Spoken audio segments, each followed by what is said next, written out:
Sacred Symbols, a PlayStation podcast, is brought to you by, well, you. If you want to learn how to support our show, go to patreon.com/laststandmedia. Greetings and salutations. Welcome back to Sacred Symbols, a PlayStation podcast. This is episode number 409. My name is Colin Moriarty. I'm joined as always by my son, Chris Raygun. He's looking pretty cool today. I got to be honest with those glasses on. What's going on with that? It's literally just screens, man. Yeah. There's a lot of screens all the time. I'm editing our show again, the Snark Tank. So I've been in front of the computer a lot more. And I just got to...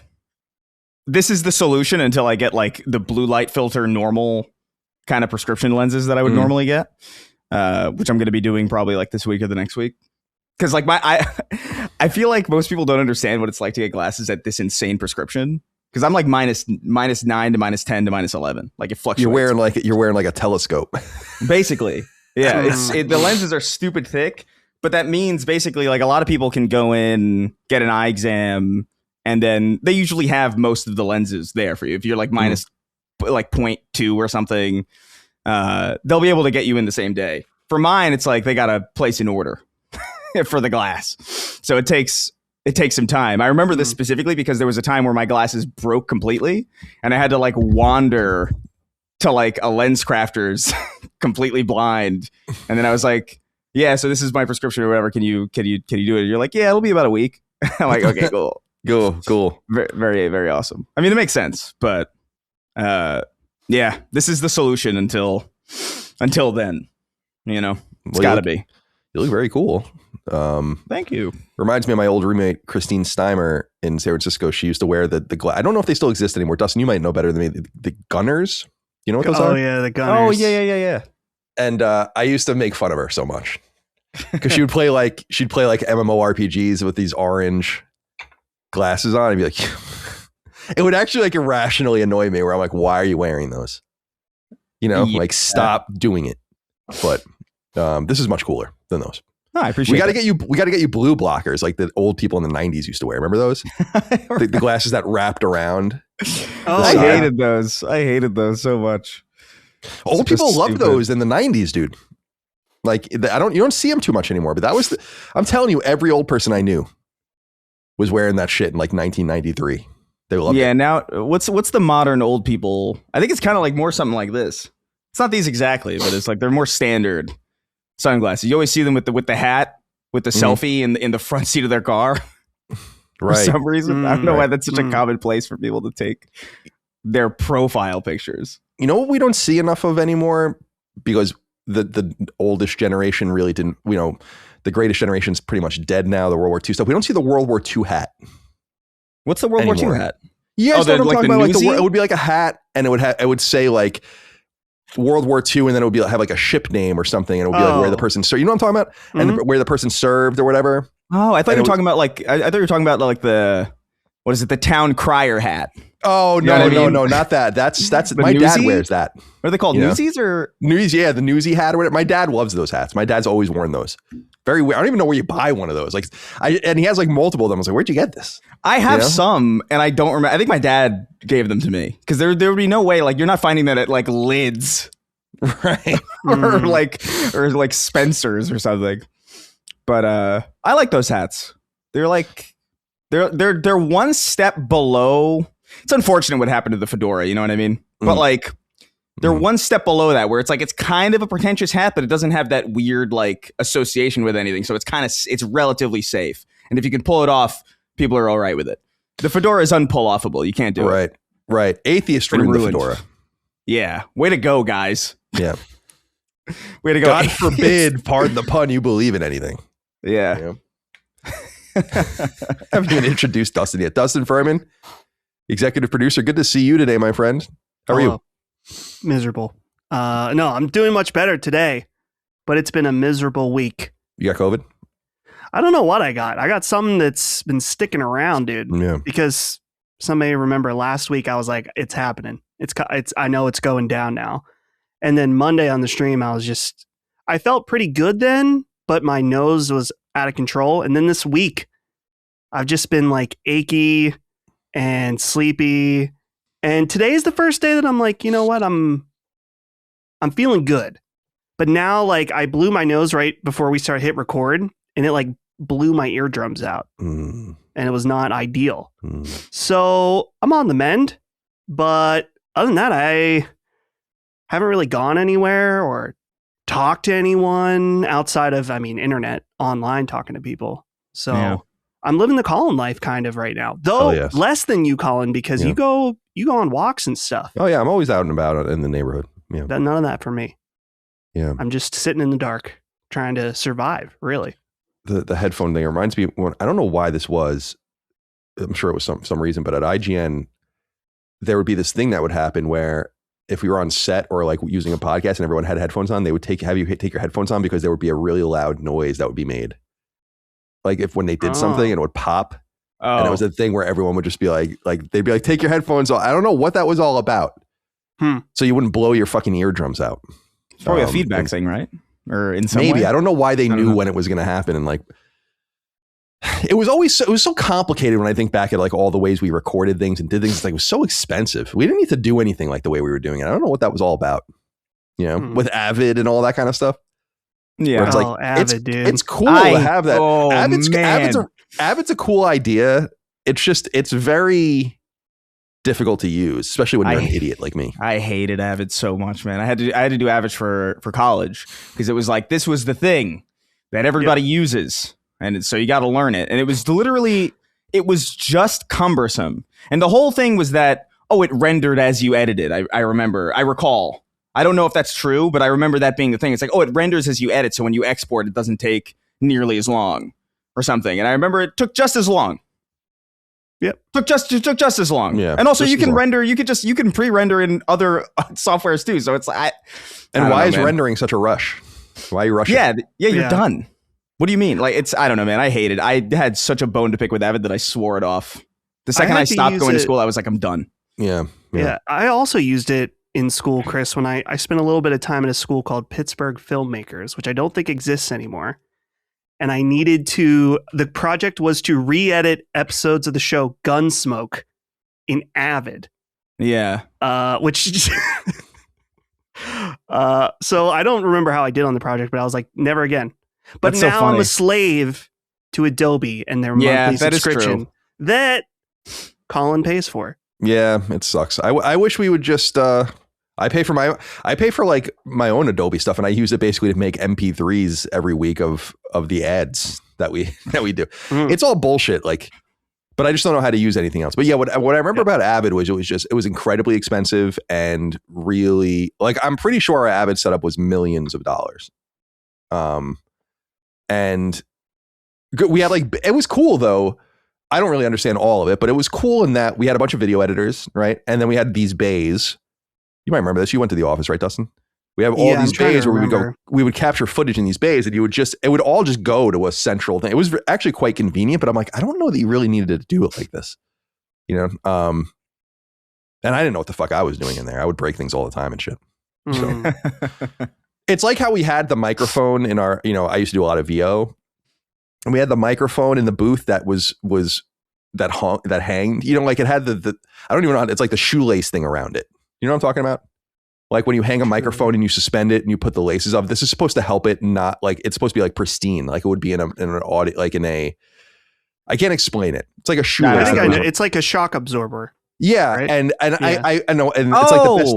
It's like the best sound, but then I'm like, our sound is like indistinguishable from that sound. I'm recording this into just a normal, it's a nice microphone, but in a room. Yeah. I don't know. I just feel like we overthought everything. Sure. Corporate money.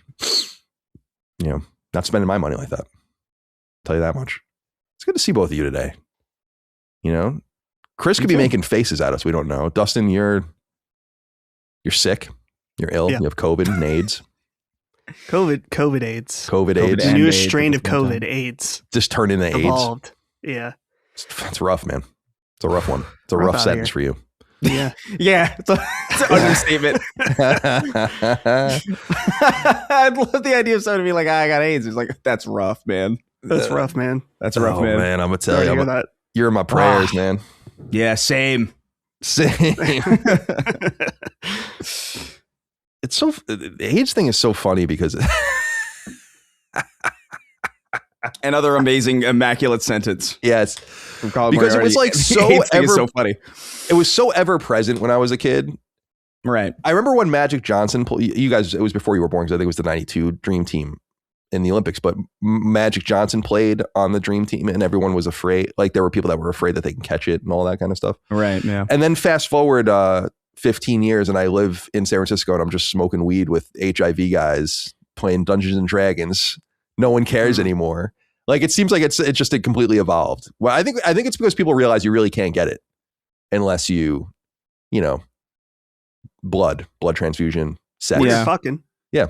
And so on, so isn't forth. it also like fairly trivial now in comparison to the, I feel like the trivialization of that happened kind of overnight at like a non-specific point, because there was a point I remember even going to school like in 2007 through 2011 or whatever, and it was still kind of like this thing that was like you weren't afraid to get it, but like if you got it, it was kind of like, oh, you're done. Yeah, you're finished. But now it's like I think people walking around with it and they don't care, and it's like I don't know, was there like a breakthrough that I was just unaware of? Well, I think there are like a bunch of cocktails now where basically you just won't die. Like you won't get AIDS. You'll keep HIV and it won't turn into that or whatever. And I think that's the guys I knew. But I think it was Magic. Speaking of Magic Johnson, it was like everyone was kind of mystified by him because he got it in the late 80s, as I recall. And he just never, to this day, and at that point, people were kind of like fading still. And it's like Magic Johnson's fine. So everyone, I think, knew at that point that it was like, there's something. And then it started trickling down and found its way to the general population. And lo and behold, we can cure Dustin's AIDS now. Thank you. Very excited about that. It's good to be here with you guys here on Sacred Symbols, a PlayStation podcast. Hope everyone's well out there. Doing as well as we're doing. Chris's eyes are all fucked up. Dustin can't breathe. Might be dying. Dustin, I need you to cough into Holly's mouth. We got to make sure the baby gets all of the antibodies. You got to start working on this. Right. For safety. Sick as possible. Right. Well, I would do that, but she had it first. Oh, so she's good. The baby's good. Yeah, she had it first and recovered from it much quicker than me. Yeah, so the baby's got the antibodies. We're all set on strong. that. Very strong. Now the next thing is when the baby's emerging. Oh. She's got to get bit by an infected person. Oh, thus right, making right, the child immune. Very exciting. Yeah, I don't know if we can arrange that. It'll be a little interesting because it'll be a C-section. Go downtown Pittsburgh. I'm sure you'll find someone. Oh, certainly. Yeah. We can arrange that. Yeah. Well, Pittsburgh, your area that, not that you're in Pittsburgh, but should be a little calmer now. I saw a lot of people complaining in Pittsburgh about the businesses in Pittsburgh complaining about it. I don't know if you've seen this or if this has been a thing with you too, where they kind of feel like they got lied to by the NFL. Yeah, I've seen that.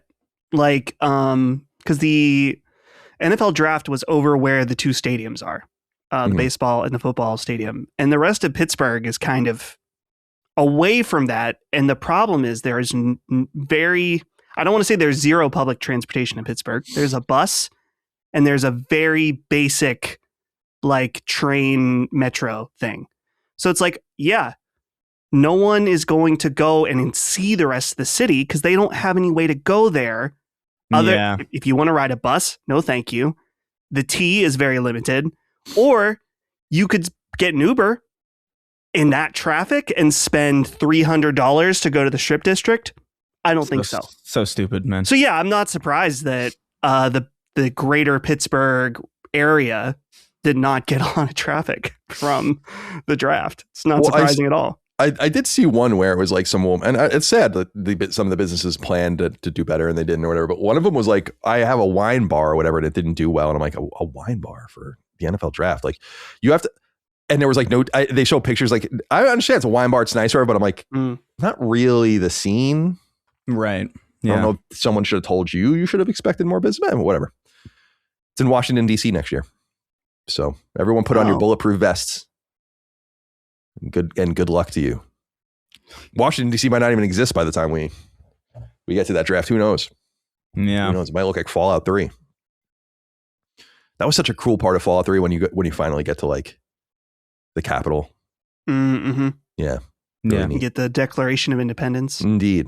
Yeah. And there's like an active war going on there, I think, like where you can't stay outside. You have to like kind of find your way in and around. And whatever. Oh God, what a game.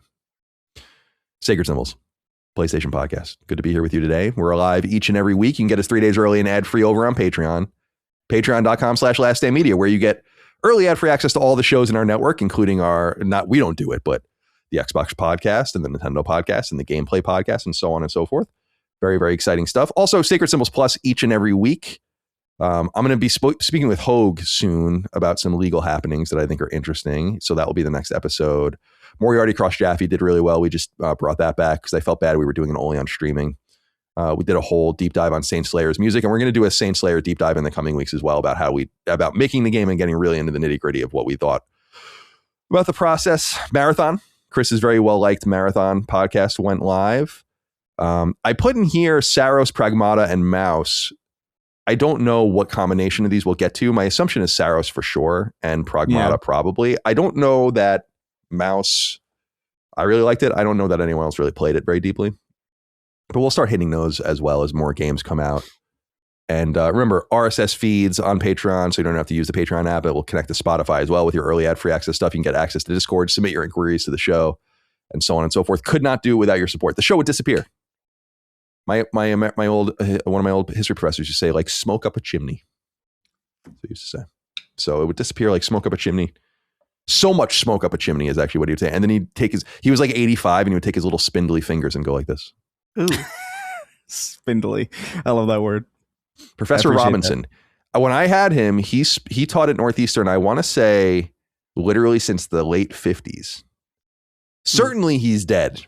I haven't looked it up, but he was a great guy. I liked him a lot. Very dry, which is the way I like my history, to be perfectly honest. Sacred Streaming. Vampire Crawlers. Seems like we streamed Vampire Crawlers, and we'll talk about that game later, but turned a lot of people onto it. Yeah. We got a lot of messages being like, I bought it because of your stream. I'm like, well, I'm sorry. Goodbye to your life. Goodbye to your marriage. Goodbye to your job. Goodbye to your children. Yeah.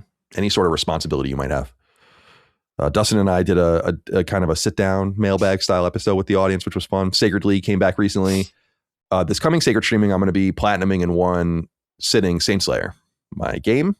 And speaking of Saint Slayer, please go buy it. It's available on all modern storefronts for $10. We're thrilled with the way the game's doing. We're already talking about what's next, which is really exciting. Benjamin Sharp wrote in and said, "What up? Give me the bread, you old bag, Colin." Leaving on a high note, Chris, and Tractor Story, Dustin. It's all Seinfeld references. Just wanted to shout out Saint Slayer while also sharing an interesting observation. My 6-year-old son, Ronan, nice, you're not a nerd, has been playing it with me and loves it. What fascinates me is that despite having no trouble with games like Fortnite or Astrobot, or even most recently beating Absalom, it's like watching him learn to play video games for the first time. He tries, he fails, he rages, he learns, he laughs, he tries again, and it's like looking through time at myself at his age. It's fascinating to watch him jump into that early iteration of gaming, and despite starting at fundamentals ground zero with graphics I thought he'd hate, and gameplay that I assumed wouldn't be stimulating enough, he just gets it. Just one more try is my favorite thing to hear as we make our way towards the platinum. Much love from Edmonton, Canada. Keep filling that waifu jar. That's up to Dustin. It was such a wholesome write-in until that ended. Yeah. He went in a different direction than we expected. That's all. I love hearing that. That pleases me. Bringing the people together. So pleased with how people are. If it wasn't for that push square 7, we would have a much higher score on Metacritic. Thanks, Sammy. Really appreciate you guys over there. All right. Oh, merch. LastDayMedia.store, of course. T-shirts, sweatshirts, stickers, etc. Shipped right here from my house. Thank you for your support over there as well. Still waiting for a word from the lawyers on the Allegheny Hogs thing. I am confident we'll get that going this summer. All right. We have a little bit of news to get into later, including one big story. Everyone crying. Chris, you would know this better than me. The Miss Rachel Zoran Mamdani meme. Oh yeah, them crying. Wah, wah, wah. Yeah, that's the way I felt over the last week. But we'll get to that. I love that meme. It's a good meme. That's one of the memes I have, like, I'm waiting to use at some point. Right, in the chamber, Right, like it's ready to go. Locked in. Yeah, because it's a good one. And you can't use the GIF. You got to use the MP4 version of it. You got to get the sound in. Right. It's the so sound funny. The sound is almost unreasonably happy. It's like the happiest sound I think I've ever heard in my entire life. It's so mean-spirited also. That's like the tone of it. Yeah, that's a good one. You know what I was thinking of too? We always talk about the like Trump being endlessly funny and memeable in the things he does. Did you see the bee one? I did not see the bee. Yeah. One. Oh my God. Well, he got back to back because he had the bee thing, and then he had the guy. He's like, this guy, he hears everything. His ears, and then they zoomed in on his ears. Yeah. Dude. that zoom in was good. That cameraman is the comedian in that is the real comedian in that story. But the ear thing was thing. Like dude, can you find the picture? It doesn't. Yeah, I'll find it. He King Charles and Queen Camilla are at the White House, so this makes it even funnier. And they're all gathered around for some reason, like a beehive, like one of those things you pull, I guess, like the trays. My sister does it, like the and I guess it's like a honey thing. I don't know if they're just showing local crafts or whatever. And it's just a picture of Trump with a bee in his hand. And he's looking at the bee, and everyone else is horrified around him, like the king. So funny. I was like, dude, that picture is awesome. I didn't see that. That picture is wonderful. I found it. It's a stupid Instagram link, but yeah. Oh, it's actually Fox News. Fox News was pumped about this. Oh yeah, they loved it. Like something that we can celebrate and not have to weirdly defend. Isn't that awesome? I can't. God damn it! I can't see it. I got to log in Instagram. Oh, never mind. Doesn't matter. Whatever. I'll find it at some point. It's so funny. I thought of you when I saw it. I'm like, oh, Chris is gonna love that. All right, let's get into some topics of discussion and spread our legs. Some people don't like that we don't say that anymore. I don't want to be too vulgar. Got to come out of nowhere with it. Something really vulgar. Yeah. Right. But not yet. Yeah. Or not offensive. Yet. But we don't want to be predictable, like, all the time. And stretching our legs is fine. Yeah. Didn't we intro the show with AIDS? Right. That's right. Yeah. Is that not enough for you? Give me a break. I'm not trying to go crazy with it. All right. Sacred Symbols is sponsored by BetterHelp, a unique way to seek the talk therapy that may help you live a happier and more productive life. Learn more now at betterhelp.com/sacred, where you can get 10% off your first session. Decades into the 21st century, therapy isn't exactly taboo anymore, and that's a great thing. What's less good, though, are the barriers to entry for many people that stop them from talking to a professional and seeking help in the challenges life throws at all of us, from family and relationships to work and friends and everything in between. BetterHelp eliminates the barriers to entry for therapy so completely and thoroughly that the only remaining obstacle will be your willingness to take the first step. Because BetterHelp is conducted completely remotely, whether via video, audio, or even by text, middlemen are removed, costs are constrained, and therapy suddenly becomes financially reasonable for normal people, especially if you don't have health insurance. And its remote nature means you can better fit your sessions into your schedule from where you are via whatever device you'd like, providing a ton of optionality. And since BetterHelp has on its roster more than 30,000 licensed therapists, you can easily move around to a new practitioner if you feel like there's a better fit for you. As an on-again, off-again user of therapy going back some 35 years, I know that it can be effective because it's worked for me in the past. And it's that on-again, off-again mentality that I think is really important. Simply dedicate yourself to trying therapy. You don't have to commit to anything. In fact, a lot of people just like me find it useful as needed, as opposed to regularly scheduled. Whatever you want to try, though, know you're not alone, and know that many others have also successfully sought assistance with BetterHelp, considering the service has more than 6 million clients, with an average rating of 4.9 out of 5 stars across 1.7 million client reviews. It's as I said earlier, the only true barrier now is the one you erect. Or you can take this first step. Go to betterhelp.com/sacred and start your adventure today. You don't have to be on this journey alone. Find support and have someone with you in therapy. Sign up and get 10% off at betterhelp.com/sacred. That's betterhelp.com/sacred. Again, for high quality, remote, affordable, convenient, and effective therapy, head to betterhelp.com/sacred today.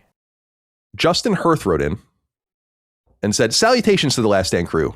I'm a longtime constituent, having followed your work since the early Podcast Beyond days.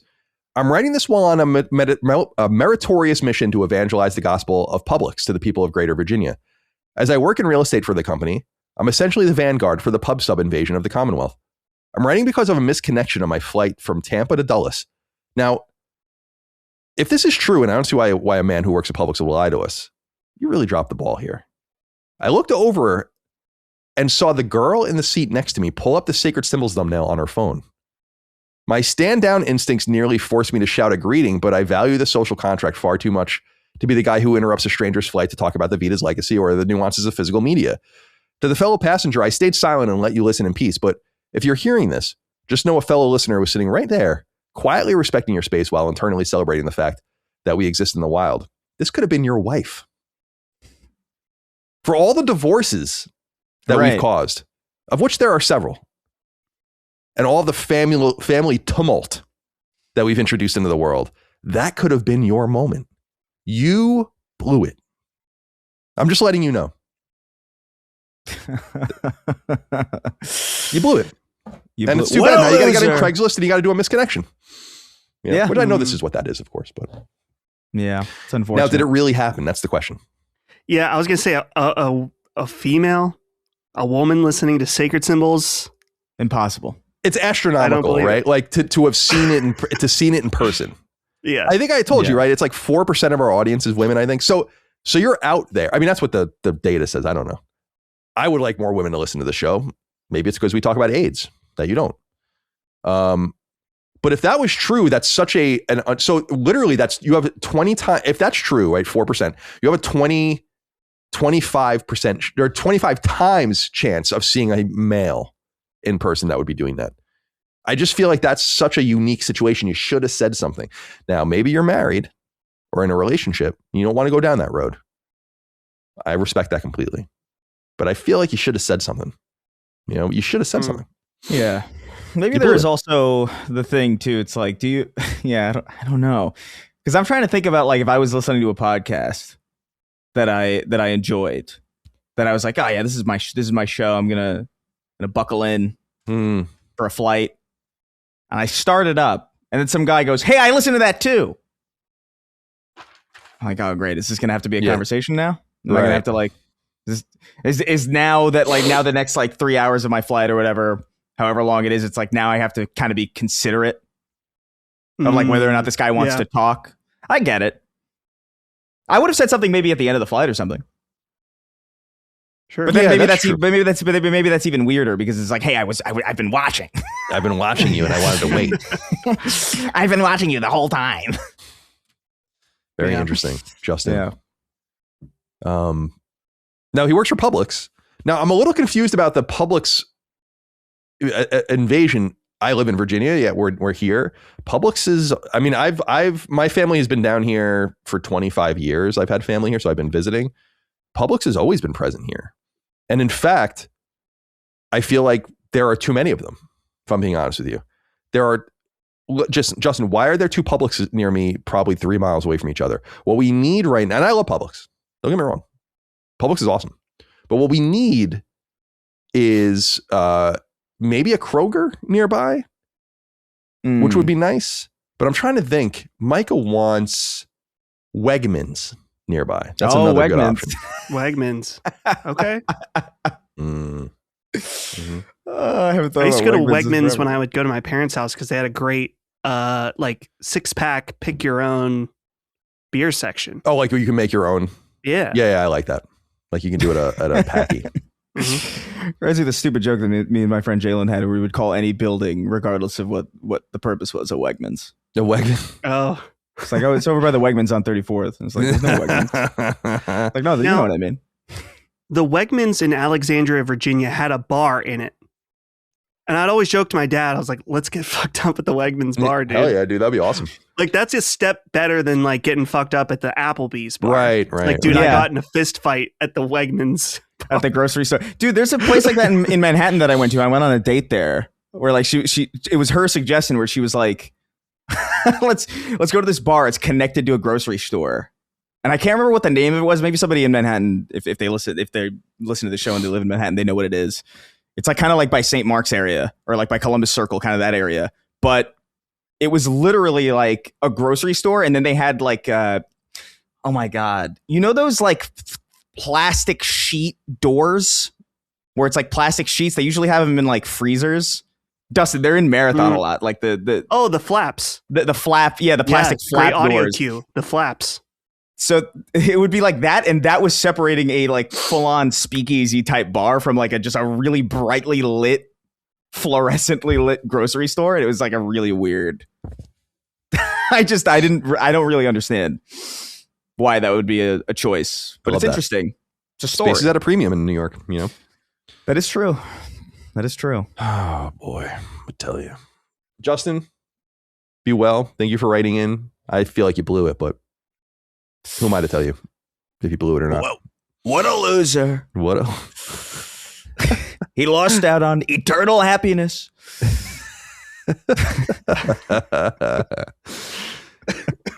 Cameron James wrote in. You think that's really his name? It's possible. James. I don't know. Maybe he was conceived after seeing Titanic. His parents were dating at the time. They got in the back of the car. They recreated that famous scene of the hand going down the window. Right, the steam. Mm-hmm. Mm-hmm. I remember that so well because Titanic came out when I was in 8th grade. So like everyone was obsessed with it, and it was in theaters forever. That was when things stayed in theater. Like I want to say it was in theaters for a year. Mm-hmm. And because I saw it like a few times for some reason. And that's the thing I remember most about the movie in 8th grade. I was like, and it's not even the sexual part of it because I wasn't really even that like, I was a little late bloomer. You know, a lot of 8th grade boys are like, I probably getting into the, girls and stuff like that. But me, I was just more like, that's perverse. It's perverse. Who's having sex with the rooster? All right.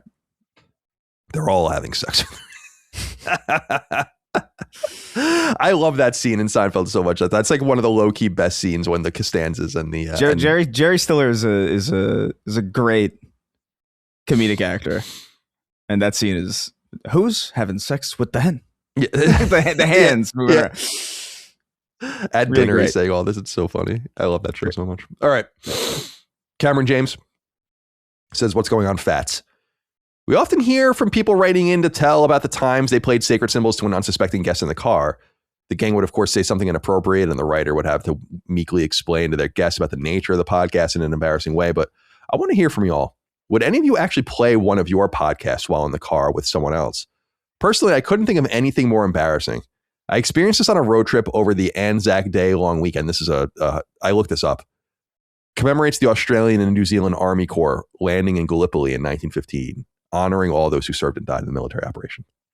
When me and a couple of guy friends drove from Canberra to Broken Hill, it's a fair drive. I drove the whole way, and one of my friends insisted on plugging in to take over the aux cord. I let him, assuming he'd play music or a radio show. To my horror, he played one of his cringy comedy podcasts, expecting us to laugh along to the horrible comedians trying to be funny. I thought it was embarrassing, but remained silent and kept driving. What do you guys think? Would you ever play one of your podcasts in the car with a guest? Do you think it's fine, or are your favorite podcasts something you should keep to yourself? So to be clear, he's not talking about playing our own shows. He's talking about playing the podcasts we would listen to. And to me, I feel like listening to podcasts is generally an independent endeavor and activity, and you shouldn't subject other people to it. Yeah. It's too long of a, like, I think you can get away with like a mixtape on like a road trip, like a bunch of different songs, like you're passing around the aux, because the time commitment there is like maybe maximum if you're egregious with it. If you're playing like Jesus of Suburbia, which is like an obnoxious, I love that song. It's an obnoxious song to play in a road trip. You know, like you can't have like a 7-minute, you max about like 4 minutes. That's the maybe 4:30 if it's like if it's a universal banger that everybody's gonna be along with. But a podcast, that's such an obnoxious thing to like presume upon other people. You know, even if you think it's great, that's just no. The time commitment, it's insane. Yeah, you can turn your brain off and like maybe like make your way through a song that you're not really feeling that well for like 2 minutes, 3 minutes, but like an hour. What are you doing? That's inconsiderate. Yeah, that's the big thing is that it's because even playing music, like then you have to be. I've always been very sensitive about that. Like you don't want to play the wrong thing or alienate people and stuff like that. So then you go into like the softer things or whatever you're looking for. I don't know, man. I curate like whenever I whenever I would like drive my parents around, I would curate because I can't drive without music. I need something. And I actually need it. Like I blast my music so loud. It's to the point where it like sounds really low to me, but like my parents, I'll put it on like 12 out of 100 and they'll be like, it's so loud in here. but I'll curate based on like who I'm riding in the car with. And I was like, oh, I know they like this. So like I'll have one of mine, one for them, one for me kind of thing, or some for both of us. So like when people are extra inconsiderate about that stuff, like I notice. And I was like, man, really, really obnoxious. I can't even. The first interpretation I had of this question was like, "Would you play your own shows?" Which is I would never listen to this. Yeah, never. I would never listen to this. Check this shit out. Fucking actually psychotic behavior. Like that would be awesome. You should qualify for antipsychotics, like sight unseen. That's funny as fuck. I love that. Yeah, the only time I've done this. First of all, if you're in a group road trip setting, absolutely not.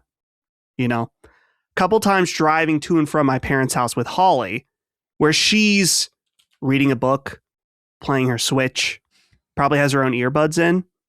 I'll throw on my own podcast. No problem. But that's, she's my wife. It's a little different. But if it was like me and the boys going somewhere and I'm like, hey, listen, let's listen to this show where we all have to sit and be silent and listen. It's like, no. Yeah. No, a podcast means you're not talking in the car. Really. Right. Yeah. And that sucks. And your wife is like, you're married. Like your wife is kind of contractually obligated to suffer through your inadequacies. You know what I mean? Like it's kind of like, and vice versa. Like you're kind of like, all right, we're listening to the K-pop for the next hour. Mm-hmm. I'll zone out. K-pop. God damn. I hate that shit. Too foreign. It's way too foreign. It's way too foreign. You kidding? Come on. I like some of it, but not enough to put it on a playlist. You know what I mean? There's some songs that I hear and I'm like, I don't mind hearing this. Yeah, like I don't even know. I actually see more of the performance and nature of it. It bothers me a lot more. Like I've never really just sat and listened to it. You see it, it's all part of the same thing. Like it's theatrical. It's like part of like the actual performance is more part of it than it is for other things. There's some people who do fine stuff. There's a song with like Bruno Mars that was like a K-pop song that I kind of liked that I added, but like it's not very often. Yeah. And even in that song, there's a part of it that I hate. So it's like, but that's the nature of songs, I guess. I think my mom is going to see BTS this year. Oh, interesting. That is fascinating. Yeah. So there's currently a friend of the family's that's living at my parents' house for a bit while she's in college. And she is super into BTS because she lived in Korea for like 7 years. Oh, wow. So she got her into BTS and now they're going together. That's actually way more interesting than I assumed it was going to be. Yeah, it's I thought it was just that she found, you know what I mean? Like it's popular and she found it, but like no. Being introduced in that way is probably a lot more interesting. Now, I do think about the K-pop and BTS and stuff is like this was kind of our thing. You know, as Americans, there was the Beatles before that, but they weren't really a boy band. But I was like, Backstreet Boys and NSYNC, we gave it up to Asia. And I'm like, we gotta get the boys back in. Yeah, get the boys back in. Yeah. Because Backstreet Boys, they're still kind of floating around. But they're floating around like amoebas on the surface of your eye that you catch a glimpse of every now and again. There's like a bunch of drama with the one guy in his beach. There's like video of him calling a guy a pussy because he was on his private beach or something. I don't know. That's awesome. Yeah. Oh boy, I'm gonna tell you. Well, to each their own. Yeah, of course. One of the things I like is that like occasionally you see that one of the South Korean pop stars gets drafted into the military.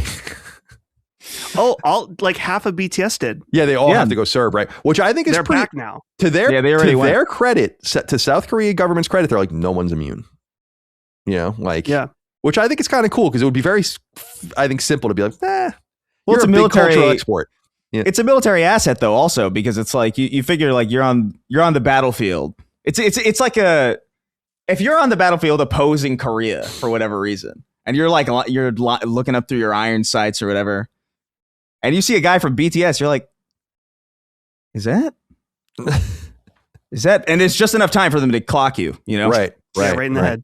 It's just enough to give you a little bit of pause so the sniper can finish the job. It must be a distraction. Like I remember thinking about that when like famously Prince Harry was like in the UK military, and I think he even deployed to Afghanistan, and I'm like, isn't that a problem?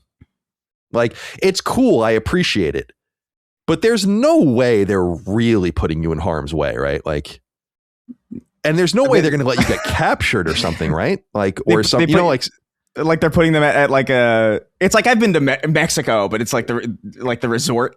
Right, exactly. Like, I've been to Cabo.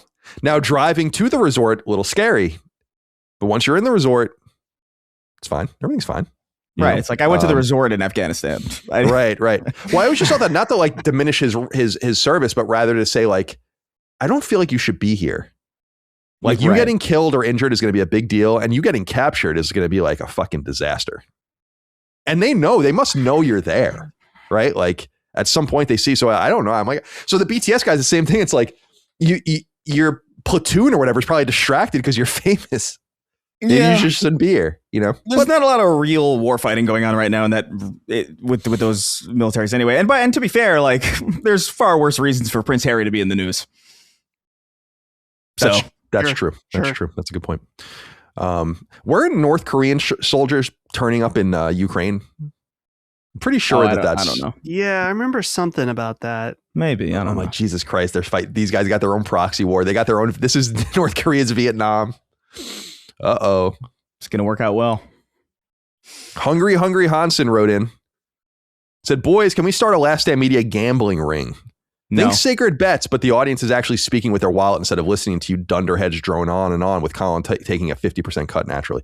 I'd put $1,000 on Dustin killing Compiler and Cryo Archive before Chris. Thank you for your attention to this matter. That's a big bet. Well, yeah, I don't know about that bet because the plan is for Chris and I to fight Compiler together. We've lightly, well, I think it was mostly off air that we discussed this possibility. So, but the gambling ring. Yeah, I'm not big on the gambling ring. I got to be real. You guys don't like gambling? I don't like it in the way that I've seen it. It's too pervasive in like modern culture in a way that I kind of find a little bit dubious. Like it's wild that like the White House is doing steak ads. Like I don't know about. I know. Like that's actually like politics aside, that's crazy. And like I feel like it's just everywhere. Like everything's sponsored by like some crazy gambling ring. There's like it's too much of this. Like I appreciated it when it was like the occasional commercial for like a casino on like network TV. You know what I mean? Like the Foxwoods commercials that were on when I was a kid. Where it's like they had that nice like song. And it's like, okay, cool. But then that was all that I ever saw about gambling.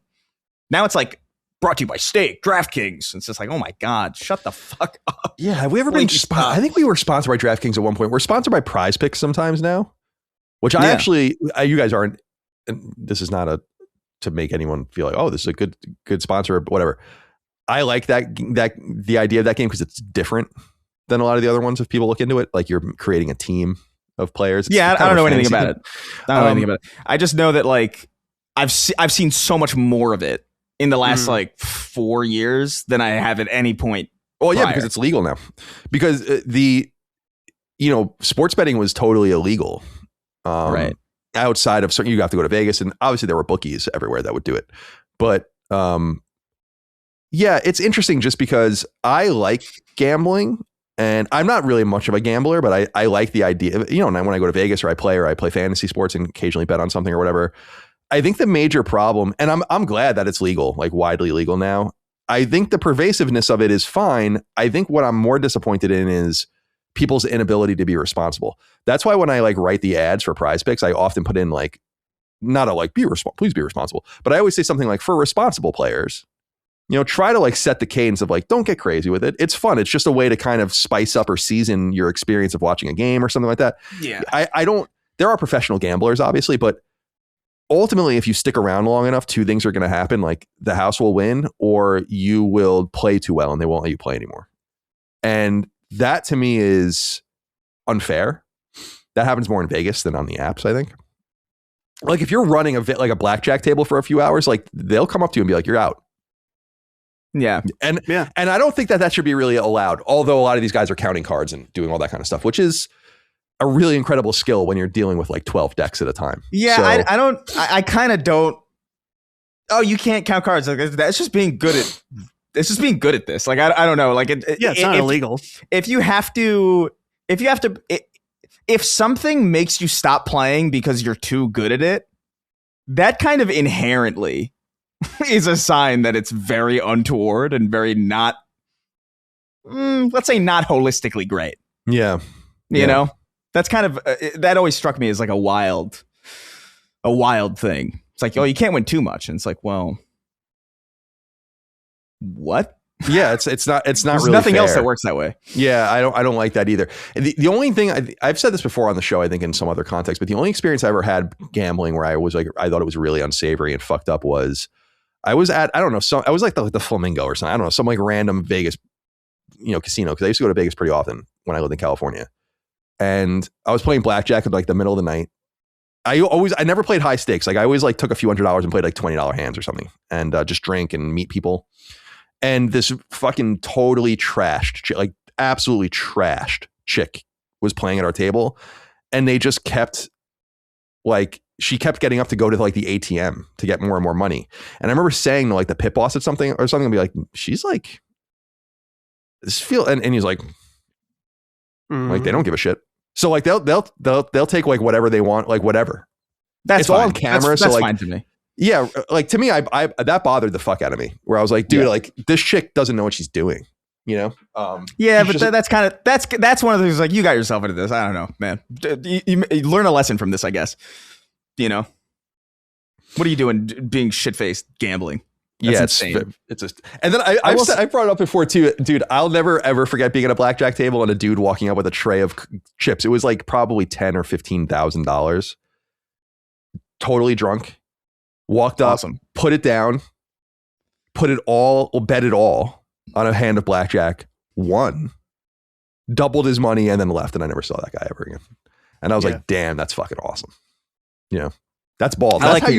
That's the thing about gambling and why I'll never be a good gambler, especially in games like blackjack and I like poker as well, is like you have to bet big money to win. Like ultimately you have to like take a chance, like a real chance, or you're just going to stick in this like low end cycle. To win, you have to make a move. That's very difficult for me to do. Yeah, I get it. I'm going all in on this hand. I do like the vibe of a casino. I'm not a gambler, but I do like understanding that there is a snapshot of me walking through a casino with like sunglasses and a cigar. You know what I mean? I like that brief period where you're walking through it. Feels nice. Smoking in there is the best. There's no light, no natural light at all, but it's like it doesn't feel like depressing. I don't know. It's weird. It's a weird vibe. Someone out there that either codes websites or, I don't know, uses Claude or something, you could make, what if there was a community game? We don't use money because we don't want to get into the legality of that. That is like Polymarket, but all the bets, like if you sign up for an account, you get like $100, fake dollars. We could create a whole game around this. Yeah, there is like fake shit like that, I think, or it did exist. I don't know if people are really into it anymore now that they don't have to pretend. Yeah. Because it's like I remember in high school, you guys probably did a similar thing where you'd like choose stocks in like an economics class, and then you would like follow the trajectory of them, but not with real money, obviously. Just to teach you how that works, I guess.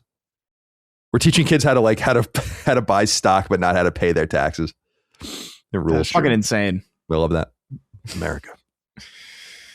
So yeah, we can get, an LSM gambling ring sounds wonderful. I love that. Let's get some high volume going on Kalshi and Polymarket. Good Lord. We'll Chris wear glasses next week. $500,000 volume bet. Let's do it. 47% yes. And I get half. He says I get half. That's crazy. That's a crazy cut. That's like, I'm like some sort of mobster. I'm like Wart in the Mario Galaxy movie. Kyle Day wrote in. Said, Sacred Boys, regarding McNugget Gate, is it possible or likely that Micah knows Colin cannot eat 100 nuggets, so she is forbidding his participation to save his pride? What say you, Dustin? I don't think this is true. Only because I remember a long time ago editing early much earlier Sacred Symbols episodes and hearing about Colin's Five Guys order. Mm-hmm. And that's what gives me confidence that you could do this. If you were truly eating 2 burgers, the hot dog, and the largest size fry. I really was.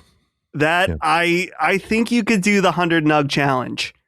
Now, what is compelling Micah to do this?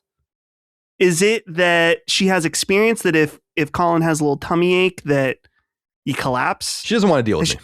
She doesn't want to deal with you. That's what I was going to say. Like, what don't we know about Colin that when he is, not well, what does he turn into? Does she need to not want to take care of you in that moment of sickness? That's because that's breaking a vow. Well, that is true. Right? That is true. I am. Well, everyone. I think the audience knows this for a long time. It's like I have a fucked up stomach.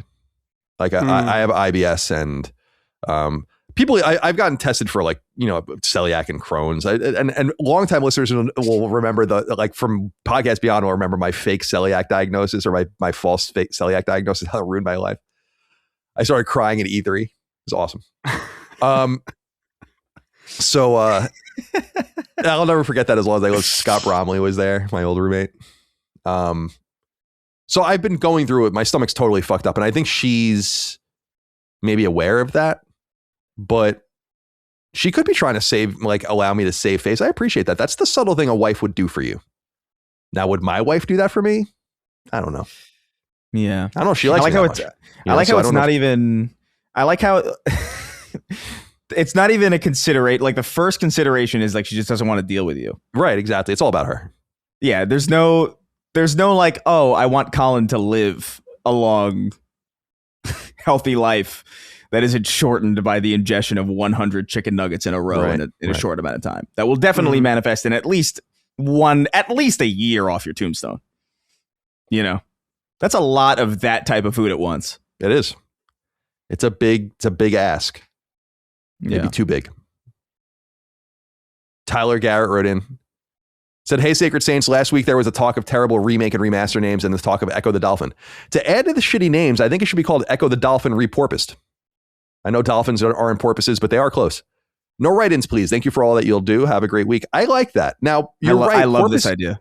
Porpoises aren't dolphins, but they are cetaceans, which are the mammalian clade that has dolphins, whales, and so on and so forth.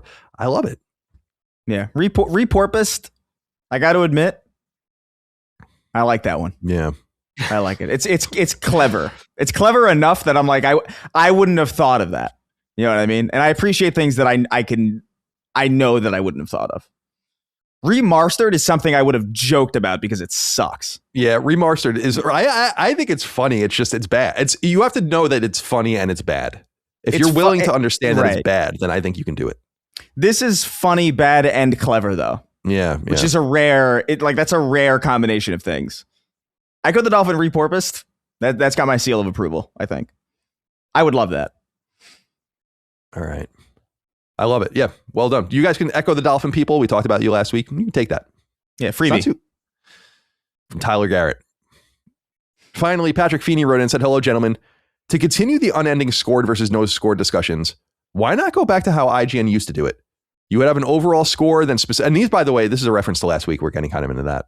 You have an overall score that specific scores for gameplay, graphics, story, etc. I miss the days of your, I think you mean, he says YOUR, but you mean YORE, on IGN64.com, and even more recently, if I recall, when it was done this way. Better discussion, and if you're more of a story-focused gamer, you may see something in the review score that interests you when the gameplay may not have it first. Thanks all." Do you guys know why we didn't do this at IGN after a while? No. Think. It's so obvious if you think about it. And it's that, because I used to give scores like this at IGN. We got rid of this long after IGN 64. I think it was 2010, 2012, something like that. We stopped doing that. It's because everyone thought it was an average. And even though it would say not an average in parentheses next to the score, it was a constant battle with the audience. You gave sound a 7, story an 8, gameplay a 7, and yet you gave it this is the average of those numbers is whatever, 7.7, but you gave it an 8. And it's like, because it's not an average. They're weighted differently. It's just, and so we got rid of it. That's the reason. There you go, Patrick. To me, the obvious reason would be that mouth. just it's to me it just seemed convoluted. It was convoluted. I remember reading it. I remember reading those reviews a long time ago, and I remember being like, what does 7 out of 10 sound mean? Like, what the fuck does that mean? Like, what does that actually mean? Like, I had no idea. Like, it made no sense to me. I hated but it. At a certain point, like, they stopped doing that, and I was like, okay, good. You know, I didn't even think twice about it. I'm gonna let you guys on a little secret. When you go into the IGN backend, used to be called Network in a Box. I've talked about this before, NIB, and there would be fields. You'd go into the review, and then there would be fields, and I wouldn't figure out whatever any of those fields were until I was putting the review in the back end. Because like I would give it a score and then I'd be like, I don't know. It's like 7. Yeah. Whatever. I mean that's what it seems like it would be. You know, you'd go through your thoughts on the game and then you're like, what's I don't even know. What did you think of the game feel? It's like, I don't know. Man, I don't fucking know. And then you have to write a little blurb. Sounds great. Sounds good. I wonder, I should find an older, like what would be a review old enough I did? Like Mega Man Star Force IGN review, Colin. Pegasus? oh my God, I did review this in 2012. No, this is too new. When did they stop doing that? Like 2009 or something like that? Yeah, I was there, but it was early. Like what would be another one? Mega Man Star Force, Mega Man 10 review IGN? Maybe? I feel, you know what, these have been updated after, like this is updated May 2012. So I was still there, but that was years after the game came out. So I wonder if all the boxes just went away. Probably. What about like GTA? I didn't review this, but GTA 3 IGN review. First of all, it's going to be like 25 pages long. Let's see. Yeah, the boxes just don't exist anymore because this definitely would have it. Yeah, they probably just were just like, let's just get rid of this. Yeah, I mean, it makes sense. It's irrelevant, really, if you're reading the review. Dude, the reviews we have definitely discussed it in the past. The reviews at IGN used to be so long that it was insane how long they were, because it was that Web 1.0 mentality of like, we don't have a 200 character word count or whatever anymore because we're not in a magazine, so we can say whatever the fuck we want. And it's like, guys, this is so insane how fucking big this review is. I loved reading those reviews, to be honest with you, though. Like, I think they were more tailored to the people who like really cared, I guess. I don't know. I was a lot more into it. I loved I remember going and just seeing like whatever all the scores were, and it was an exciting Web 1.0 was so fucking special, man. We can never go back. All right. What's Web 2.0? Is that apps? Yeah, I think Web 2.0 is like the video and stuff like that, and like high speed internet.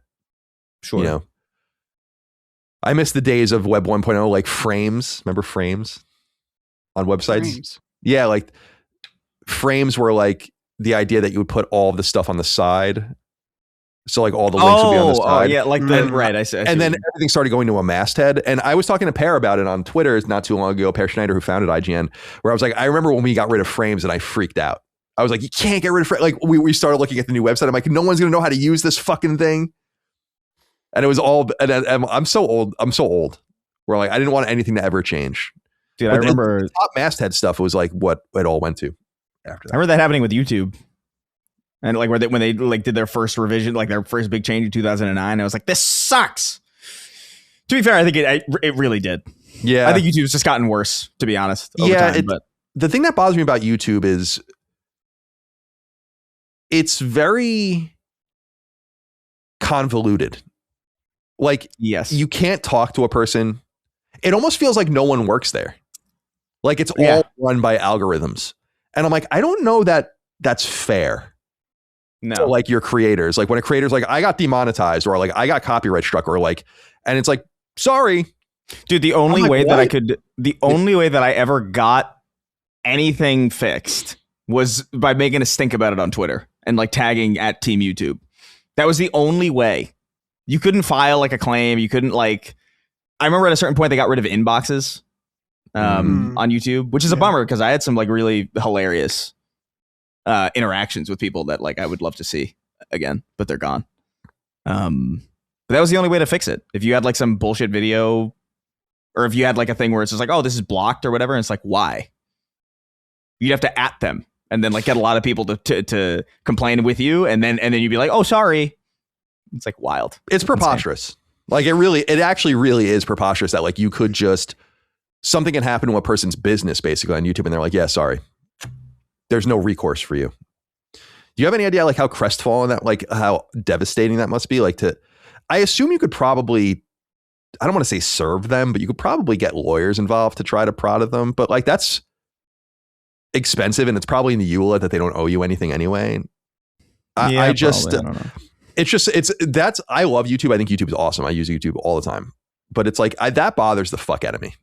Yeah. Not for me. We're not doing anything crazy, but like, it's like, we've had no problems. I'm just saying, like, based on all of the experiences and stories I've seen of other people, I'm like, that's so crazy that like you can just kind of lose it and that they don't owe you anything. They don't say anything to you. They don't communicate with you. And the fact that the functionality like barely works sometimes too. It's just like, that's one of the reasons I've kind of fallen a little bit away from it. Is because I remember posting a video once and then it just got like 0 views for like hours. And I was like, this simply can't possibly. And I remember I looked at it, I got in contact with somebody somehow. And they're like, oh, yeah, just re-uploaded it. Sorry. And it's just like, what? How can I take this seriously? It's like, I don't know. It reminds me of when you getting shadow banned on Twitter from search or whatever. Yeah. And it's like, why? And why is that just not, that can't be reversed? Of course it can. You know, that's the thing it's like you don't owe anything to anyone, I guess. I don't know. Yeah. It's a little strange. Yeah, I don't know. Strange way to run a business. Yeah. Oh, man. Crazy times. All right. Let's get into the news. Dustin, I'm going to need you with this first one, but I'll introduce it first. This is the big story of the last week, and it's a much ado about nothing. We go to GameSpot, which we almost never do. GameSpot used to be IGN's rival, and we wanted to kill them, and then we did. PlayStation users report new online license checks, but Sony quells concern, they write. It says here, quote, a new quirk has begun affecting PlayStation 4 and PlayStation 5 owners with digital game purchases. It appears the system's latest updates have introduced a 30-day online license check for digital games, leaving those who have extended internet outages without access to certain games. However, Sony has clarified exactly how it works, and it seems like most players have nothing to worry about. Several users, including the game accessibility Twitter account Does It Play, have reported that all new PlayStation Store purchases, those made before March 2026, appear to be unaffected, feature a 30-day timer that shows when you will need to connect to the internet again before losing access. This timer doesn't appear to be visible on the PS5, but according to Does It Play, it is still being tracked in the background. While unlikely to be a tangible issue for most players, there are definitely use cases that could see a PS4 or PS5 disconnected from the internet for extended periods of time. According to a statement Does It Play gave to Kotaku, the license checks may have been introduced to combat refund scams, but were designed to convert into unlimited licenses afterwards. This appears to be the case, with an SIE spokesperson telling GameSpot the following, quote, players can continue to access and play their purchased games as usual. A one-time online check is required to confirm the game's license. Afterwards, no further check-ins are required, end quote. Man, people spent a lot of time crying about this. I didn't say anything about it for like on social media or even behind the scenes because I'm like, I did say one thing. I think it was on Lilymo's private Discord where I'm like, I think I said verbatim, there's no way this is true. And that was the only thing I said. And then several days later, I was like, yeah, this is not a thing. But this is the big PlayStation news of the week, and man, people were annoying about it. Now, Dustin, is this how you understand the situation too, being a more technically minded person? Were you tracking this situation and what do you make of it? Yes, I was monitoring the situation all week from my couch where I was surviving. And I was like you, Colin, where I was hesitant to say anything because we've had these situations pop up where it seems like something weird is going on with DRM, and then it ends up not really being anything. This definitely did appear concerning at first, and I do find it funny. I don't know if you saw Spawnwave's video, which I thought was very fair, where he was just, and dude, Saint Slayer was like front and center, and that's one of the main videos that took off. I think his video is very fair because he was just kind of showing what the situation was and like, okay, what's going on here? We got to find out more. And it does seem to be a new thing in order to combat the refund scam. So for people who don't know what this is that, which I find it surprising that people would do this on PlayStation. Like, I feel like there's some kind of missing information, because I've heard about this on Steam, where you buy a game on Steam, you request a refund, and before the refund comes through, you go offline, and then you can play the entire game. The refund comes through, you go back online, and you no longer have access to the game, but you've played it. Imagine being so broke that you would do something like that. Yeah. So apparently this also is possible on PlayStation, but PlayStation is notorious for not giving refunds unless it's unplayed. So maybe there's a thing like buying a game, not playing it, requesting the refund, then going offline, something like that. I don't know. So it is a big much to do about nothing, but I think it is worth pointing out that I get why people are skittish about this, because people have so much invested in their accounts, and Sony controls all that. So, and I know that, Colin, your point is always like they don't want to do anything to upset you because they want you to continue to spend money, and that's true. But you have a lot more security with a physical game. And I understand maybe that doesn't matter to everybody, but I get it. I get a little bit of fear around it. So I'm glad this turned out to be nothing. I kind of thought it would be nothing. I didn't predict like the 30-day check or anything like that. I also could barely think for the last few days, but yeah, this has blown up quite a bit. Chris, what's your take on this situation? I'm sure you've been watching it unravel in recent days. Yeah, it's been funny. I don't know. Like, I mean, when I first saw it, I was like, I kind of had the first instinct that you did, Colin, where I was just like, there's no, like, that's such a, because the stuff that I was seeing was that like, they'll revoke the license after 30 days. And if you don't check in, you'll have to rebuy it or whatever. And I'm like, that seems so suicidal for no real gain that like, I can't imagine that that's true. But it did remind me, like the whole conversation just reminded me of like the Xbox One DRM thing, which in fairness, that was like that. The Xbox One DRM situation was worse, but it was also, in my opinion, like similarly kind of like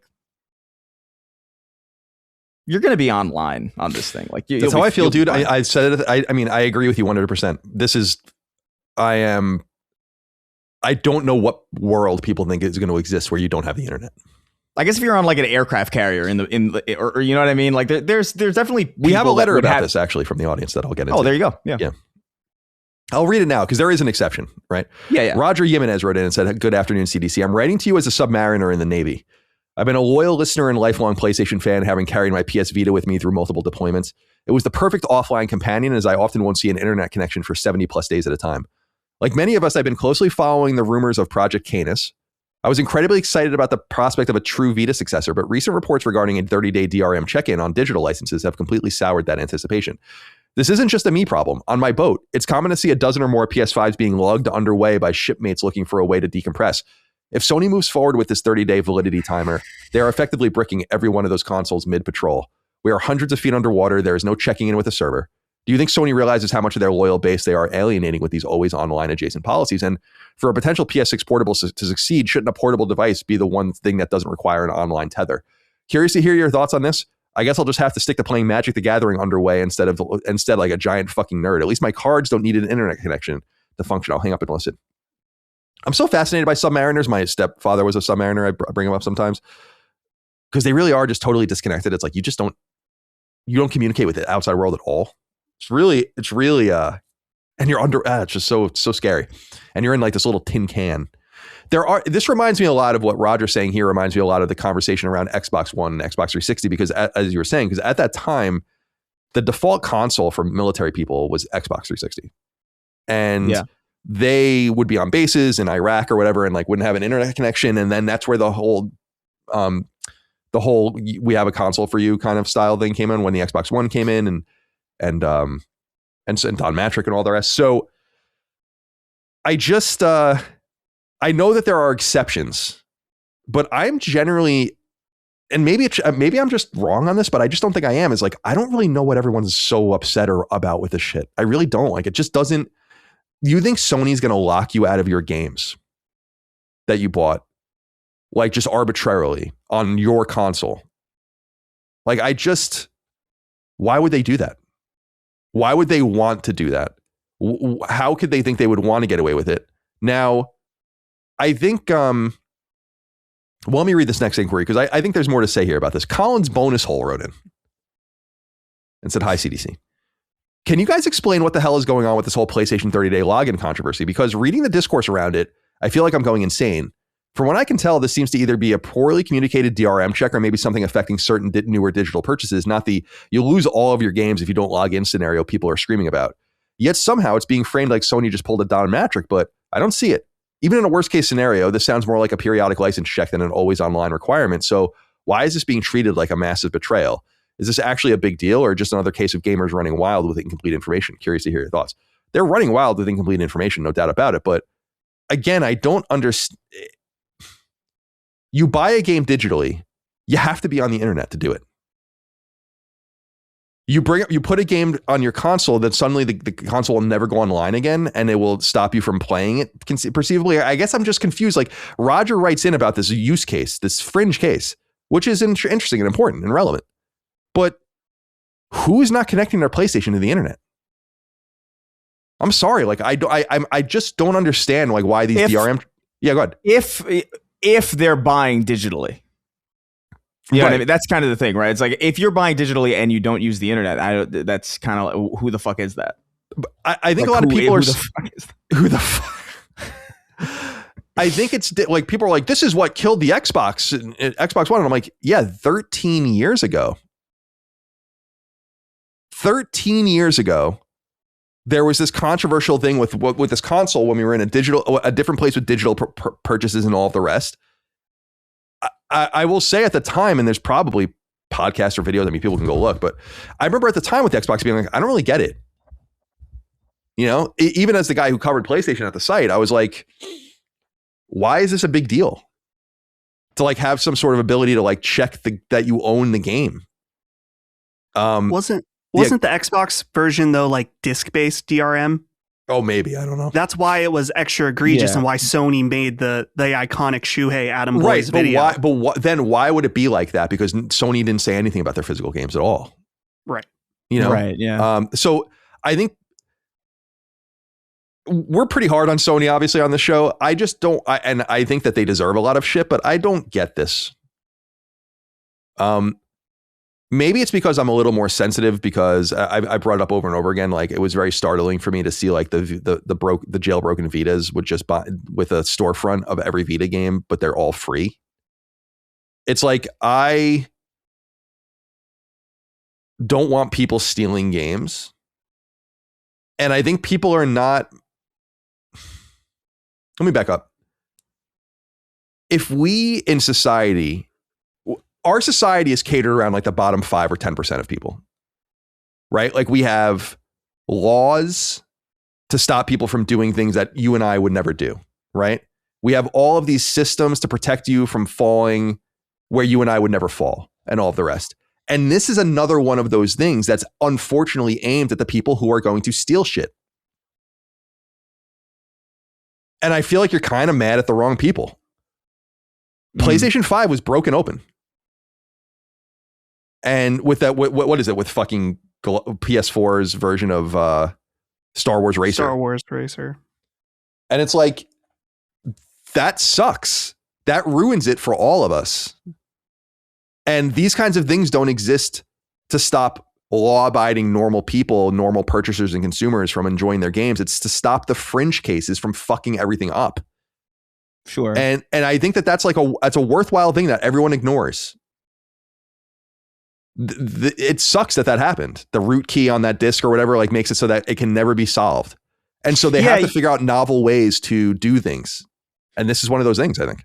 You also have to wonder, like, I mean, if you're in the situations where it is earnestly like on a submarine, right? Where it is like, well, you're not a ne'er-do-well, you know, you're you're an asset to the country and you're being thrown under the ocean with no access to the internet. Wouldn't you also have like physical games in that? You know what I mean? Like, wouldn't that be a case where it wouldn't affect you either? Because like, who would, I guess you could theoretically make the argument like, well, no, we install things when we come up to save on space. You know, not have to take the discs everywhere. I could see that maybe. But like, if I was in a position where like I knew that I was going to be offline for long periods of time and I wanted to play video games, I think I would have long been physical media only in the first place. So I'm not, even in that situation where it would theoretically affect people underwater on military bases, I would have to imagine that they would be exempt from that, from the sheer fact that they would probably have disc-based games more so than online. Like, I don't know, maybe I'm wrong. That seems rational. Yeah, I you know what I would love too, because I think Microsoft used to do shit like this, not quite this complicated, but they leaned very much into their association with the military during that era, the Xbox 360. They would have like passes or something, like right, exactly. It would be cool if like they would give something like a dongle to like the different. I know this is crazy. It's like what, but like some sort of thing that would override it for their people. It's like, all right, we're going on missions. Here's like a little thing you plug in your PlayStation, and it just gives you, it shuts these things off just to take care of them or whatever, because it is a relevant part of the American culture. And gaming is so intrinsically tied in the military and has been for many, many years. Everyone knows that knows people in the military. They love playing games. So yeah, they'll go like, first person shoot in real life, and then they'll go first person shoot on their gaming console. Just to be clear, the way I think it should work is the way it does work, which is that like I have like 4 PlayStation 5s. Most people don't have that many PlayStation 5s, but it's like you have your PlayStation 5, and on your primary, what you would mark as a primary PS5, in my opinion, and I think this is the way it works, you should be able to download anything you want to it, and it should work in perpetuity, even if you're never connected to the PSN again, right? And that is generally the way it works.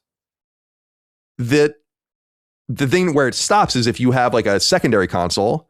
Your secondary console can't play any of your primary console's games or the user account attached to that unless it's on the internet. That makes perfect sense to me. That stops you from populating your various consoles with a million different things and then just giving them away or whatever, or selling them. And then you have this problem. And this is what I'm saying is like, you're kind of mad at the victim in a way where it's like, you have these fucking losers buying games, asking for refunds, disconnecting from the PSN, getting their money back and playing the game. They're stealing the game. And this is the way that they're dealing with it. Be mad at them. Right. Be mad at the people that are ruining this. It's the same thing I always think about with like cheaters and games and stuff. It's like, be mad at them. They're the ones fucking it all up for everybody.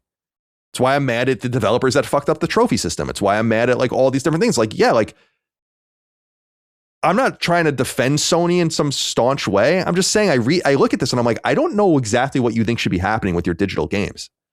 Like you think you should just be able to download your digital game on as many PS5s as you want, and then you never have to connect to the internet again. Are you kidding?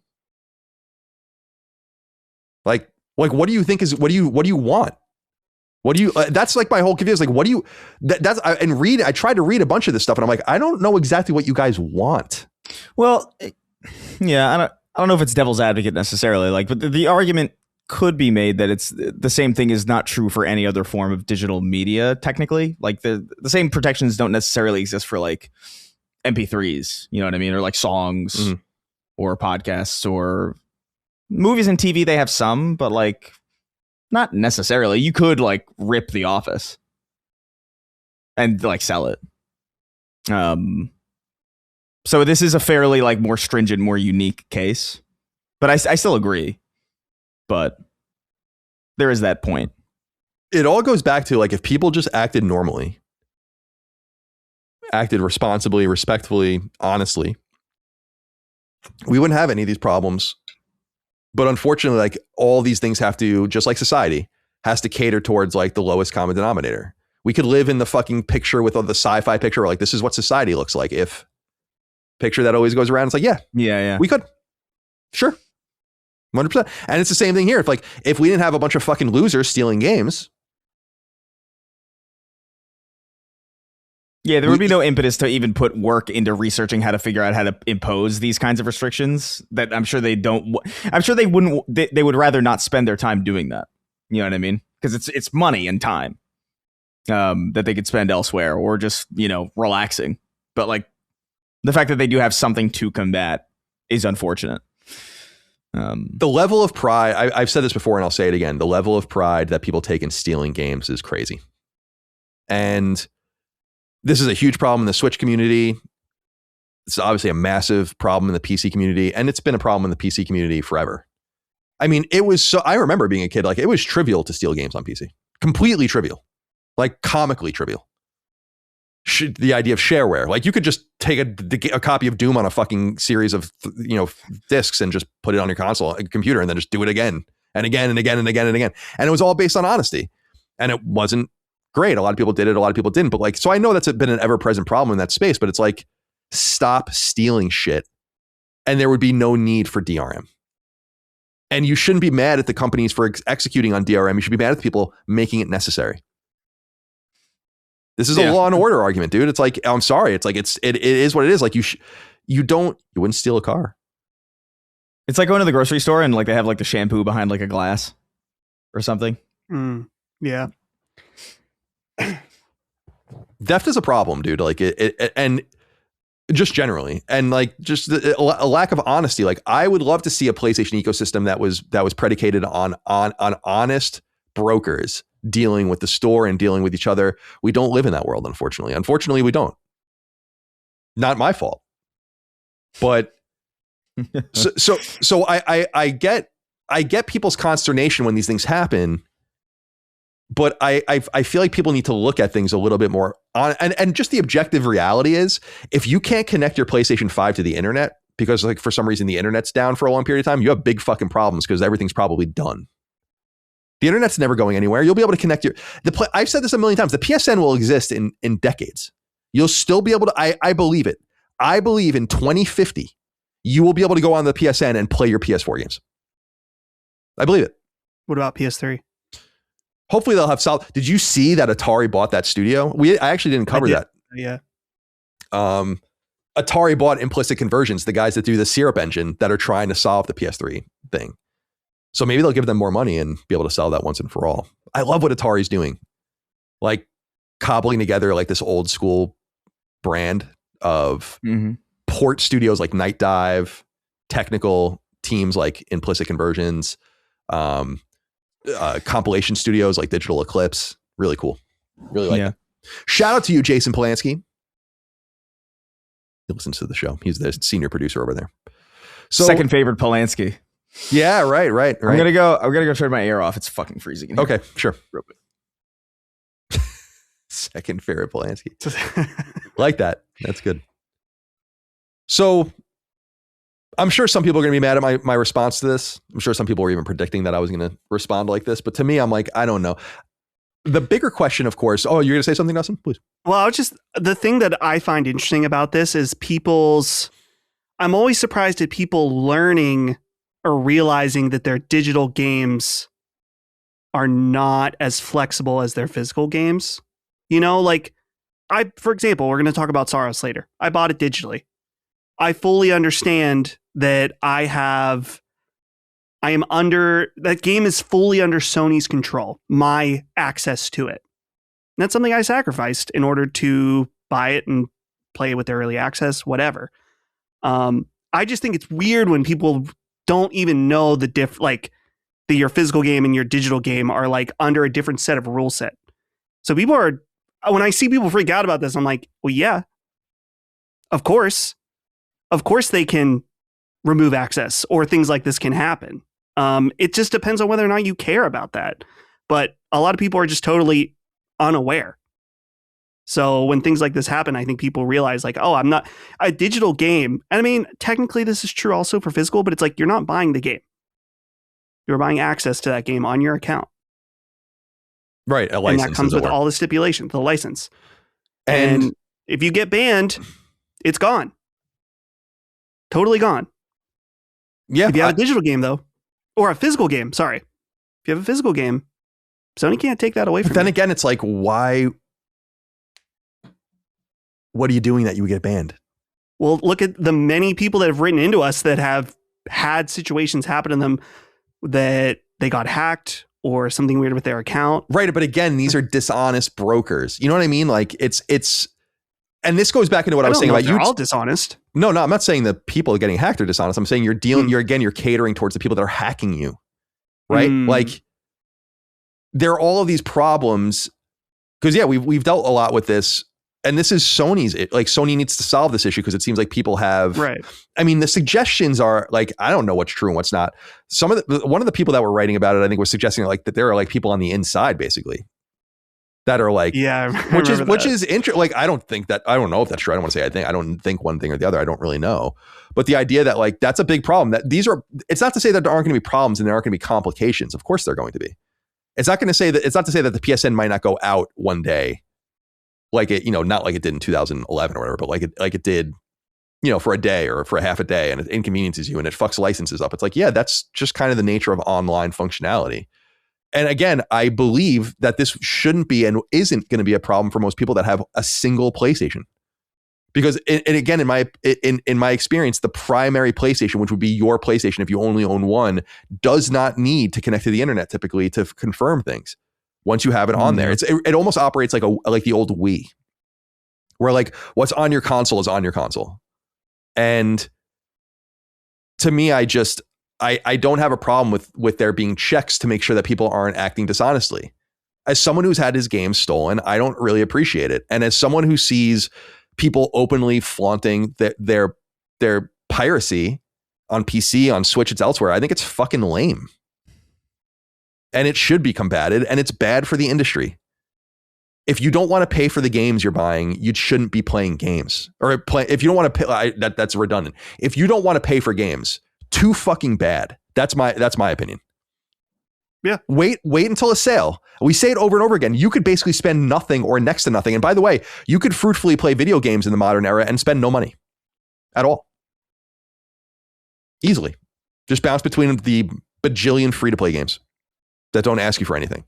So yeah, I'm pretty militant about this because and it reminds me too. It's like, I also wonder, like, what do people want to do with their digital games? It reminds me of back in the PS4 and Xbox, like Xbox One and PS4, when they were being kind of imagined. You might remember GameSpot was talking about used games and getting into the digital used game market. And then very quickly people were like, what the fuck are you talking about?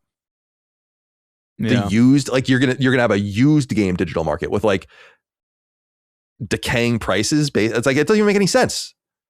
People are trying to fit round pegs into square holes, and these are different things now. So I appreciate people's consternation about this.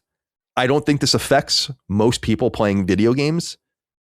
And the bigger thing, I think, is this. Leon's Uncle Bobby wrote in. Said, hey, fellas, I find the latest DRM situation with Sony very frustrating. Why is it so hard for them to say anything to clear up confusion? Why is it up to YouTubers and media personalities to do experiments to figure out what changed?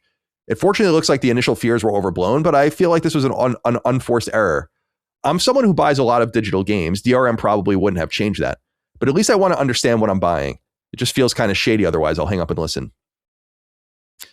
This is a complex one too, because my assumption is Sony was hoping to get away with this without saying anything. And I kind of get it, because they probably game planned it behind the scenes, you would assume. And we're like, if we bring this up, it exposes to a much wider audience what we're trying to fix.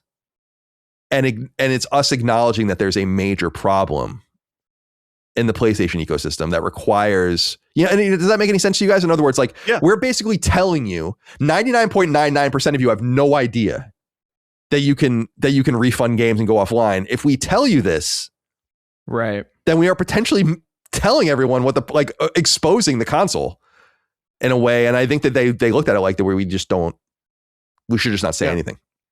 And if they do say something and explain it, not only is there that negative aspect, but so many people are just going to see a tweet or a headline that's like, Sony introduces new DRM online checks, and lose their mind not knowing exactly what kind of check it is or how invasive or non-invasive it is. They're just going to see more DRM. Bad. It's a bad look.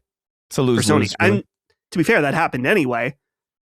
But at least, I don't know. Did it expose also some of the shady behavior? Maybe, but maybe only in the bubble as opposed to like a real wide story.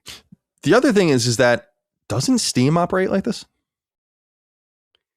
Like, I know for sure that people have like Steam decks that can't access their games if they're not online. Like, you have to do like some sort of check when you do. I don't think so. I'm pretty sure. But nope. People can. I've played Steam Deck offline many times. Yeah, so Steam has mode. Steam has no check-in on if you own the game or not. I'm trying to think. Like, you can definitely run Steam offline and just play your games. Like, I don't think I've never. We're bad examples because like how long has any of us really gone without like connecting to the internet at some point in the day? Like, so I don't know. There are certain games that do online checks, maybe on an initial boot up or something like that, like through de novo DRM or something. But I don't think there's a Steam level DRM for games. Like if you load up your game with Steam Deck with games and you go on a 3-month cruise that has no internet, or you're in like some foreign, you're in the jungle. I'm pretty sure you can play those as long as they don't have game level DRM. You can play those games indefinitely. It says here, Gemini said, I don't know if this is true or not, says, yes, you can play most Steam games offline using Steam's offline mode. To do this, you must first log in while online, ensure games are fully updated, and select Steam Go Offline. So you have to buy the game. Well, I know, but I'm saying, but it seems like you have to go. That's true. You have to go. But isn't that the same thing? This is kind of why I'm flummoxed. It's like, why wouldn't you be on the internet? Again, we're talking about these things, the jungle, the submarine.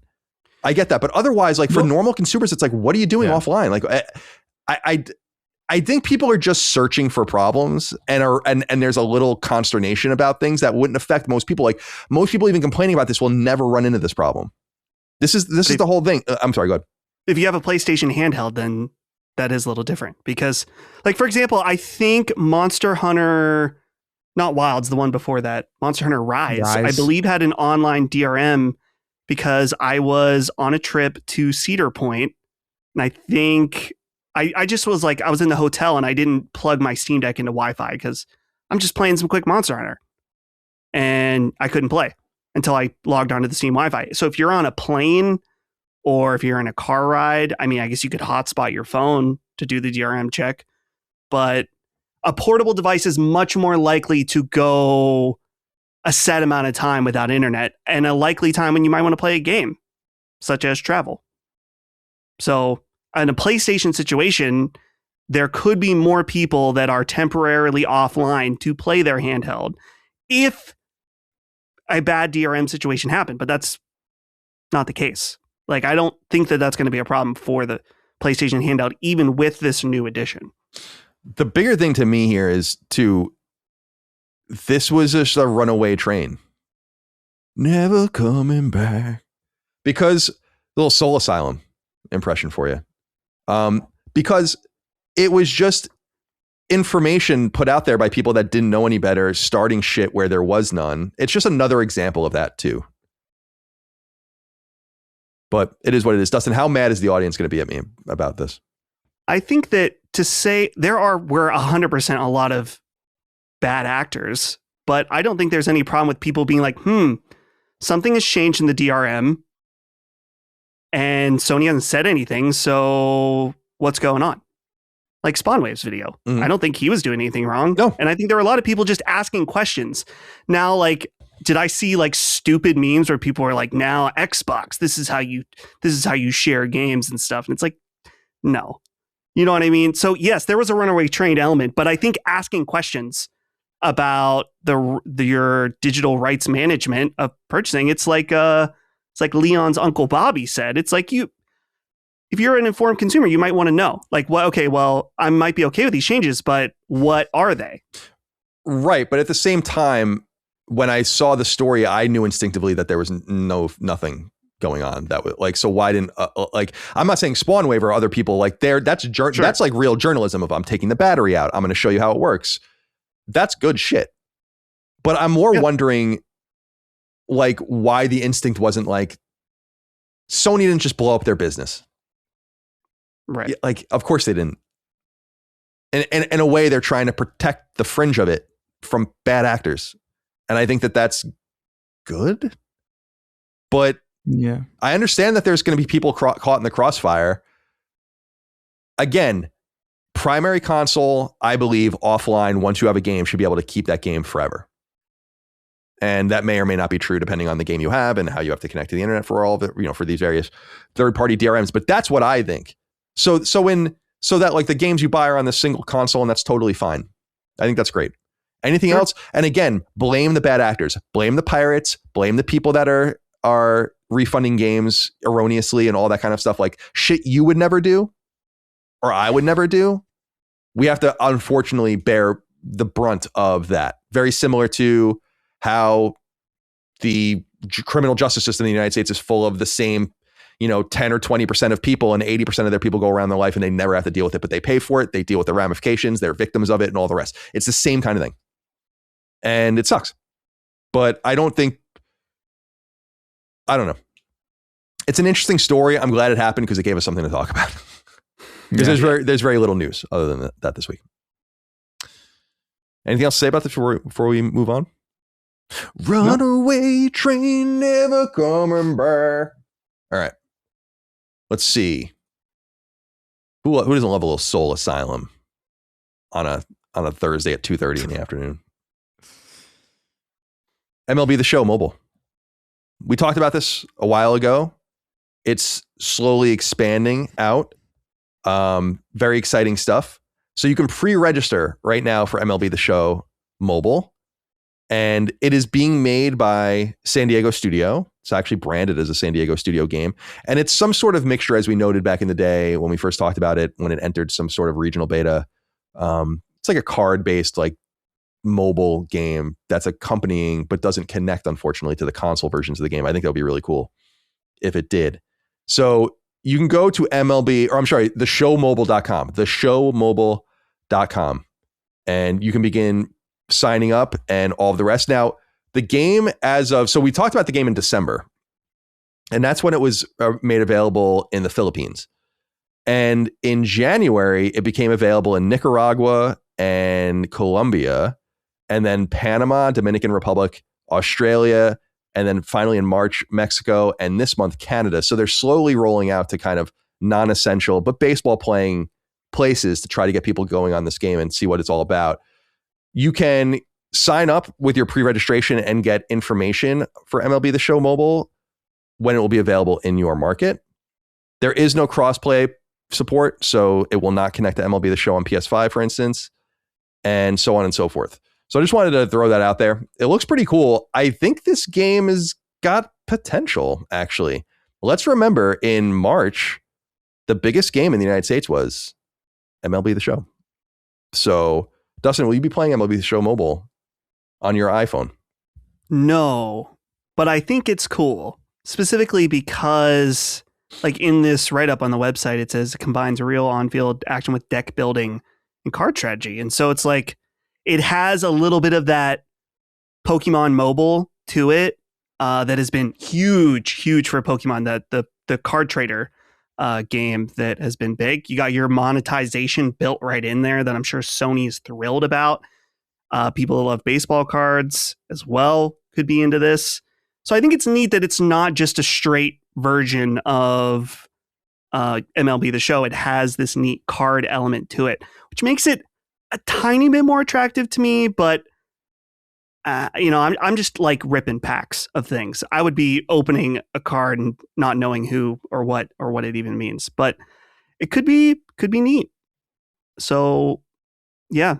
What is so it's out in a bunch of other countries, he said. That's interesting always how they do the smaller markets that first for testing. Right. Smaller markets that play baseball, which I think is cool. So like the Philippines, Colombia, Nicaragua, and Canada now. So they're slowly finding their way to the United States and to Japan. And by the way, I don't know if you guys saw this, eBaseball is coming out which is Konami's baseball game for the first time in the United States. And what's cool about that is that is like MLB The Show for the Japanese league. And I was like, that's kind of neat that they're finally getting that out here. So I was actually watching the trailer on PSN a couple nights ago. Chris, will you connect with your Puerto Rican heritage and play MLB The Show mobile? Nah, man, I'm good. Yeah. I'm fine. I played a little bit of MLB The Show years back. I thought it was good. It's cool. It's a nice little experience. To me, this is like, oh, okay, it's on mobile and there are cards. Whoa. I can't think of anything that they could have done to this to make it appeal to me less. Yeah. I really hate card games. Like I hate cards. Whenever they show up arbitrarily. I remember this was big with like Halo 5 and Halo Wars 2. They had like, oh, it's a card system. I'm like, oh my God, this sucks. I hate this. Who gives a shit? And so it's been fascinating to me to see like the card thing kind of explode, and like a lot of people really like it, like Vampire Crawlers, and I think there's like other, Hearthstone was the big one. I don't know, man. There's something about card video games where it's just like, I could just do this. I could just play a card game. Like, why does it have to be virtual? What are we doing? What am I doing here? Yeah. Like, I just never understood it. So it's so not for me already as like a baseball game on a phone. That with that extra thing on top of it, it's like, yeah, no, I'm good. It's cool that it exists. It's smart to do it that way, because especially the card game kind of philosophy and design like works really, really well for people who like play on mobile. So like I think it's a smart idea, but like this couldn't be further away from my taste if it actively tried. It's interesting because I feel like this is the first time Sony has gotten a mobile game going or even announced where I'm like, this has a real chance of being something. And this is the thing that I'm disappointed about. And I assume they know this, and I assume it's something they'll work on, is like, they got to connect it to the game, to the real show. And I'm not saying like crossplay or anything like that. Rather, the whole Pocket Station / VMU thing from the PS1 and Dreamcast era, where maybe you can do things that will help you later, you know, like a synergizing kind of thing, right? Like with the main game, right? I'm trying to think of an example. Like, was it like Soul Calibur or something where you can like upgrade your character on the VMU and then you put it back into the game? It was like Dreamcast did a lot of cool shit like that, and the Pocket Station did shit like that. Although that was mostly in Japan. I think it would be imperative for them to eventually do that, because making that synergy and keeping people within the MLB ecosystem from March or April through the World Series, I think would be a big get for them, whether they're at home or away. And like, pardon the pun, and seeing MLB The Show be the top selling game in the United States for the last month is like, baseball's still king, man. I mean, especially this time of year, and Sony needs to have I think a robust presence on mobile. Like, it's just essential. And all of their mobile presence should feed back into the normal games. Again, no crossplay, none of that. I'm not saying any of that. I'm just saying, yeah, just make some sort of, like you said, Chris, some sort of synergistic thing for the show mobile. I am positive, because San Diego's making the game internally, I am positive that they know this. And I assume it's something they'll integrate in the future. Yeah, it's smart. It's smart to do it this way. And it's a good idea. You know, people like their card slot. They really do. They really do. So go to theshowmobile.com to pre-register. You can pre-register on both iOS and Android. Interesting thing that I was reading, no tablet versions, only phone. Huh. I wonder why that is. Probably a resolution issue, you would assume? Maybe. Yeah. Tablets, I know people still love tablets, but like for me, they really came and went. Like, I bought an iPad 2 in 2011, and I was like, yeah, this is cool. And I just don't give a shit about the tablet. It was supposed to be like this revolutionary thing that was going to replace laptops and everything. And I'm like, it never happened. So, yeah, not particularly. I use it for Photoshop sometimes, because it's good with the pen every now and again if you want to get like but that's like, it's really like more of like I just like to do it that way. You don't really need it at all. All right, let's see here. This is a big piece of news, guys. The Blood of Dawnwalker from Rebel Wolves, the spinoff, or the studio founded by people that spun off of CD Projekt, has a release date via publisher Bandai Namco. The game will launch on September 3rd. They released alongside it. There was a whole Q&A about it and a new story trailer. I watched the story trailer for like 10 seconds and I'm like, I don't want to see anymore. It's that one trailer sold me of them in the church when the game was announced. I'm like, this looks fucking phenomenal. So you can go to dawnwalkergame.com to learn more about it right now, but it comes out September 3rd on PlayStation 5. It's an action RPG. Sounds wonderful. Again, plenty of videos and interviews to watch if you want. I just don't really want to know very much more about it, but this is maybe my most anticipated AAA game, actually. Chris, are you looking forward to Blood of Dawnwalker from Rebel Wolves and Bandai Namco? I'm curious about it. I do think these games tend to skew incredibly long. This is definitely one of those, like, I want to hear the chatter about it.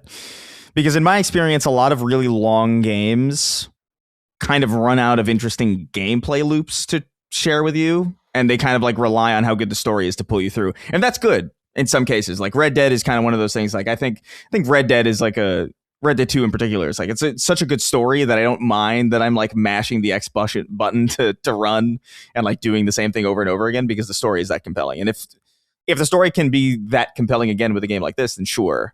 But I'm a gameplay guy, you know, like I want some cool systems. I want good game feel. I want it to feel good. And I haven't seen enough of what the game is to know or even gauge how well that could be. But like the production value looks really, really high. I think the premise is really cool. The vibe is right. So I've got my eye on it. But it's I'm curious. Dusty Boy, will you go to 14th century Europe and deal with the vampiric threat? I gotta say, I still don't know about the name. Blood of Dawnwalker. Like, what if it was just Dawnwalker? Yeah, Dawnwalker, yeah. Cleaner. Dawnwalker. Dawnwalker, yeah. Or sure. Dawnwanker. The Blood of Dawnwanker. Dawnwanker. The Blood of Dawnwanker, right? I'm not too particularly interested in this. I think it looks cool, but I'm kind of waiting to see how the reviews shake out for it. Unpopular take, Colin. You got hate. We'll get hate earlier. I'll get hate now. I could never finish The Witcher 3. Yeah, I never finished it. I never finished it. I have played a lot of it, and I think I was even pretty close the last time. And I think it's cool. I appreciate it. I don't have anything really negative to say other than the combat is kind of in Witcher, in my opinion. But so this game doesn't really do it for me, but I'm willing to be convinced. The gameplay trailers all looked solid, so kind of on a wait and see for it. There is a little bit of information on the PlayStation blog. The main character's name is Colin. So I'll read off a little bit about this to give people a little bit more of information about the game, although you can go read it yourself. Our first introduction to the game's protagonist, Colin, in the demo they write here on PlayStation blog, is him trying to protect his Black Death-infected sister Lunka from an unjust execution, only to find themselves saved by powerful vampire lord Brensis and his deadly undead lieutenants. So that's what we saw in the trailer, and that's all I needed to see. After being forced to drink Brenkis' blood, Lunka makes a startling recovery, but it signals a new rule of terror as Cohen's Carpathian Mountains village is forced to pay a regular blood tax, vampiric protection in exchange for their human blood, and the weak or insubordinate are quickly made an example of. Through the disastrous events of the village trying to free itself from Brensis' rule, Cohen is stricken with the vampire curse and left for dead, his family taken. Cohen only has 30 days and nights to save his kin. For you, that means every major action you take ticks the clock forward. Some side quests, certain dialogue choices, and even learning particular abilities to populate his skill tree have a visible time cost. For a game which features a massive world full of caves, mines, settlements, swamps, and hidden paths to explore, as well as interesting people seeking help, the time limit might feel anxiety-inducing, but the dev team has heavily tested the system to ensure it doesn't restrict you. That's one interesting thing is like, well, why? Why would you have a time system that didn't restrict you? It's a little strange. Yeah. That's one thing I read where I'm like, well, that's like saying like, yeah, Majora's Mask, you have 72 hours, but it's not restrictive. It's like, it's incredibly restrictive. What the fuck are you talking about? It's like the most restrictive. It's like what the whole game is predicated on. So I feel like they probably got feedback that people want to play things completely and you can't be too overburdensome on them. But I wonder if you will be able to do everything in one playthrough. Remains to be seen. They write here, naturally, quote, naturally, consequences are a huge part of the Blood of Dawnwalker. This isn't a huge surprise given several members of the now 160 plus strong team are former staffers of CD Projekt Red. In the demo, Cohen is given a number of quests to perform. One is to grab healing herbs for his mother's sickness, and another is to help villager Gremla You can take on many objectives simultaneously or ignore them in favor of quests and other actions. The results of your choices in this particular aspect become clear. Whether it's a minor or major NPC who dies, the game continues, leaving you with its ramifications. Something to take in mind, given Colin has a blood hunger meter. If you let it get too low, he's consumed by insatiable hunger. Its black tendrils noticeable even when talking to NPCs, turning every dialogue option into a juddering red given to the hunger, which cannot be refused. So there's pretty interesting ideas here going. I'm pretty bullish about this game. And by the way, they say it's 55 to 70 hours. So if that's true, it's like each day is 2 game hours, I guess, on average, something like that. I'm amped about this game, guys. I got to be honest with you. Carpathian Mountains, vampires, 13th century, Colin slop, all of it. You can go to dawnwalkergame.com to learn more about it, and you can pre-order now on PSN. I actually noticed when I was on there a couple of days ago, the wish list kind of icon came up and it's like, this game, a wish listed game is now available to pre-order. So you can do that if you'd like. I will not be doing that. I will pre-order it on September 1st, let's say, to get it pre-downloaded. But I am feeling pretty good about this. Bandai Namco also has a pretty good eye, I must say. Mason Mitchell, we had a letter from you. I didn't read it. Now it's getting deleted. That's what we said we weren't going to do that anymore, right? Yeah. Oh, well. I'm sorry about that. Mason's down bad now. Sorry about that. I wanted to throw this out here. Just it's a light news weekend. Also, I know, we're millennials. The Rugrats Retro Rewind Collection has been announced. It's coming from Limited Run Games, unfortunately. And it will revive 6 90s classics. I don't know why they call them 6 90s classics since some of them come out in the 2000s, but nonetheless, 6 90s classics, according to their press release. You can begin pre-ordering shortly, and it will come out on May 15th, so it's right around the corner. Are you guys Rugrats fans? So it started before your time, but it still goes. There's even a new one, I think. Maybe, yeah. Klasky Supo? Yeah. I watched it growing up. I liked it, but I don't know. It was never like a top thing for me. And I think I played like one game. I can't remember what the hell it was. Well, one of them, Search for Reptar, which we'll talk about on PS1, was low key one of PlayStation 1's best selling games. Yeah. It might have been that one. I'm a Search for Reptar man myself, actually. Oh, Colin. Interesting. I remember playing that. There's like this weird level that you go through a mirror and you have to navigate the house upside down. Like classic weird PS1 shit where it's like a licensed thing and then in the game you do something that's completely off the wall. Yeah. That was a good Dustin, was this the one with the hedge maze and the goose?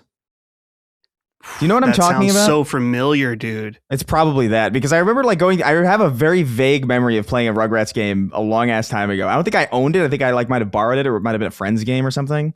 But I remember playing a Rugrats game where you were going through a hedge maze and then there was like a goose jump scare. It's Search for Reptar. Yeah, okay, so that's the one that I remember then, yeah. I have no idea what these other ones are. I'm looking at a clip of this goose mini game. Yeah, it scared the shit out of me. I remember having like a genuine fearful reaction to it. But that game sold That game sold millions of copies. It's very weird. Yeah, very odd. Yeah, I mean, I remember it. Me and Dustin both remember it, so it must have been something. But these other games, I have no idea. I got to be honest. I see this and I'm a little frustrated that where are my Spider-Man games, man? Where are my Neversoft Spider-Man? Yeah, that's all wrapped up in I know it's a licensing thing. I get it, but come on, Rugrats. Respectfully, Rugrats has no meaningful impact on video games after this. And Spider-Man is still here. So it's crazy. It's crazy to be they could easily, even though those PS1 games are very, very low key and very, very, primitive in comparison to the games that we have now. I know just based on the name Spider-Man, a Spider-Man retro collection, I just know that would sell enough that would justify going back and doing that again. You're not going to make millions and millions on it, but it's probably going to sell more than this. So I just don't know what we're doing. Yeah. With the games that we're going back to now. It's interesting. I was doing a little bit of research because I never played any of the Rugrats games. Rugrats came out when I was in elementary school, 91. It was like amongst the original Nicktoons. So like around the era of Doug and Ren and Stimpy. And then later you get like Rocco and later like what was it? Cat Dog and Cat Dog. I loved Rocco. The Wild Thornberries. And so on. So like it went on. I was never super into Rugrats, but I didn't mind it. It was fine. I thought that it was like way inferior to Doug and especially Ren and Stimpy at the time. So I think I wasn't super into it from that perspective. But the more interesting thing, in my opinion, and this is what I would love to know more about, like what was going on here, is there were no Rugrats games until the mid PS1 era. It's like, where was this? Why does this IP so wrapped up? Like you could have even theoretically got an NES game out, but certainly an SNES and Genesis game. And it's interesting that it didn't take off. I'd love to know more about like why they weren't interested in exploring those licenses. It would have been such an obvious win for them during that era. But I did do some research about the games that are included. So Search for Reptar is one of them. That's the PS1 game. So THQ is basically the universal. THQ was the Rugrats game IP holder, I guess, because they publish all these games. So I guess after THQ went out of business in 2011, the rights to these must have transferred back to someone. And I assume they're probably with Disney now. I don't even know. I have no idea. But Search for Reptar was made by N-Space and released in 1998. N-Space is a defunct kind of licensed developer. They were making a shit ton of games on the DS and 3DS, and then they went out of business. Another game that's included is the Rugrats movie. This is from Software Creations. That studio came up recently because they did a lot of the Marvel licensed stuff that we were talking about not so long ago. This was released in 1998 on Game Boy and 1999 on Game Boy Color. Time Travelers, Rugrats Time Travelers came to Game Boy, and that's in here. Game Boy Color game from 1999. Software Creations developed. PS1 game, Rugrats Studio Tour from N-Space, also came out in 1999. Now, this is where I'm saying like the 90s classics. So the Paris, the movie, Rugrats in Paris, the movie, the game, came out in 2000. That was created by Avalanche, interestingly. And N64, PS1, and Game Boy Color. And then the final one is 2001's Castle Caper for Game Boy Advance, which also comes from Software Creation. So I'm sure people have an affinity for some of these games, but it is that Search for Reptar game that was huge. Millions of copies of that game sold. Very peculiar. And I was also looking at some of the games they skipped because I was looking at the order that they were released. And I was like, they skip a couple. And so I went and looked. One of them was in 1999, N64 got Scavenger's Hunt, Rugrats Scavenger's Hunt from a studio called Real Time Associates. It has like a 4 on Metacritic. And then in 2000 and 2001, a game came to Game Boy Color and then later PS1 called Totally Angelica. And that game also has horrible scores. So it looks like they went for the games that people actually liked, which is nice. So we'll see how that does. You can get the physical version on limited run games if you're interested beginning in May, and then May 15th, the collection comes out. Just wanted to throw that out there. Slow news week. Might as well be thorough. And yes, Chris, I still hate limited run games. Dustin, go ahead. Yeah. Chris, did you see in the chat? I posted the video. It is more horrifying. So the dog Spike. yeah. He steals the grandpa's dentures, and then the goose picks them up, and he abducts Chucky, and you are running on Spike as Tommy trying to save Chucky. This looks so psychotic. This is such a deeply upsetting. I remember now why this game had such a upsetting vibe to me, because it's uncanny a little bit. But yeah, I don't know. I mean, it's cool. I'm glad that we're getting just older stuff brought forward, because it just kind of future proofs a little bit. It allows for more history to be accessible to more people, and I think that's always cool and really interesting. I yearn for those Neversoft Spider-Man games, man. I would love to have access to those. I do wonder what's stopping it, like from them from going back, because a lot of people like those games. Like, is it Sony? say, like, is it something with their, like, like Spider-Man games are ours now? Yeah, I just don't know. Is it licensing? Because it seems like Disney's fairly willing to license just about anything at this point. I feel like it's such a no-brainer. I just feel like it's just a slam dunk. Like for relatively little effort, you can get Spider-Man 2, Enter Electro, maybe the first 2 Tobey games. Like any collection with Spider-Man 2 in it. Like I feel like that would be so huge because that's a historically like important game. So I just don't know what's taking them. I'm sure it's licensing, but I just figure it out, man. What are we doing? What's going on? What's going on? They took all of our money and put it in a pot. All right. There's a Micah and I are always citing this guy that does Tucker Carlson impressions. Right. Yeah. And the one about the leprechauns. And he's like, we're broke because they took all of our money and put it in a pot. It's like we always just say it. The guy does a perfect impression of him. There's gold at the end of the rainbow, but the rainbow keeps moving. Yeah, right. Huh. What are we doing? What's going on? All right. A couple more things to get through here. Kevin Bogues wrote in. You put that in the chat, Dustin. Well, okay. Kevin Bogues wrote in and said, Colin, in a galaxy not so far away where the grime of Mos Eisley rivals even the filthiest jobs in Power Wash Sim, I must ask, will you embrace your destiny and return to the hose for the Star Wars DLC, or has the lingering darkness of somehow Palpatine turned you into a jaded Jedi who refuses the call? As a lot of people have informed me, and I saw on social media, I appreciate you guys thinking of me, Star Wars is coming to Power Wash Simulator 2. Now, I am amped for this for one reason. This is so great for Future Lab. What a great get for them. I love those guys. They are super talented. They're super fun. This is a huge IP compared to the other ones that they got. And they got some other big ones, but when I saw that, I was just amped for them because I was like, oh man, this is so great. What a great attention. What a great piece of attention you're getting. You're going to make a lot of money doing this. Now, the Star Wars stuff. A job's a job, right? I said this on Twitter yesterday. I practice discretion. I work hard. I just want to do the job. I want to make money. I want to be good to the client. I want to have repeat customers, and I'm not going to ask any questions. So whether you're sending me to some corner of Earth to do something, or you're sending me to Tatooine or Hoth, the job is the job. I'm going to be there. I'm going to not ask any questions. I'm going to get it done on time. I'm going to get it done under budget. You're going to be impressed. The things are going to be gleaming, and it is what it is. I'm just here to work. So the answer is yes. I still haven't done the Adventure Time one for Power Wash Simulator 2, which I've also seen. So we're just kind of stacking all this up. Yeah.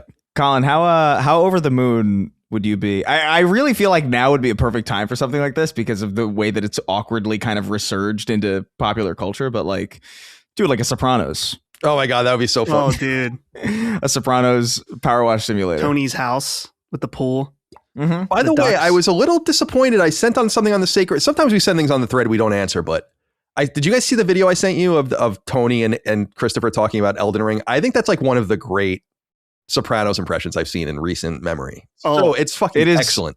It's great. I've seen that video like a number of times already. So like whenever I see it, I watch it again. I'm like, ha, and then I send it to someone else. But no, that guy's whoever.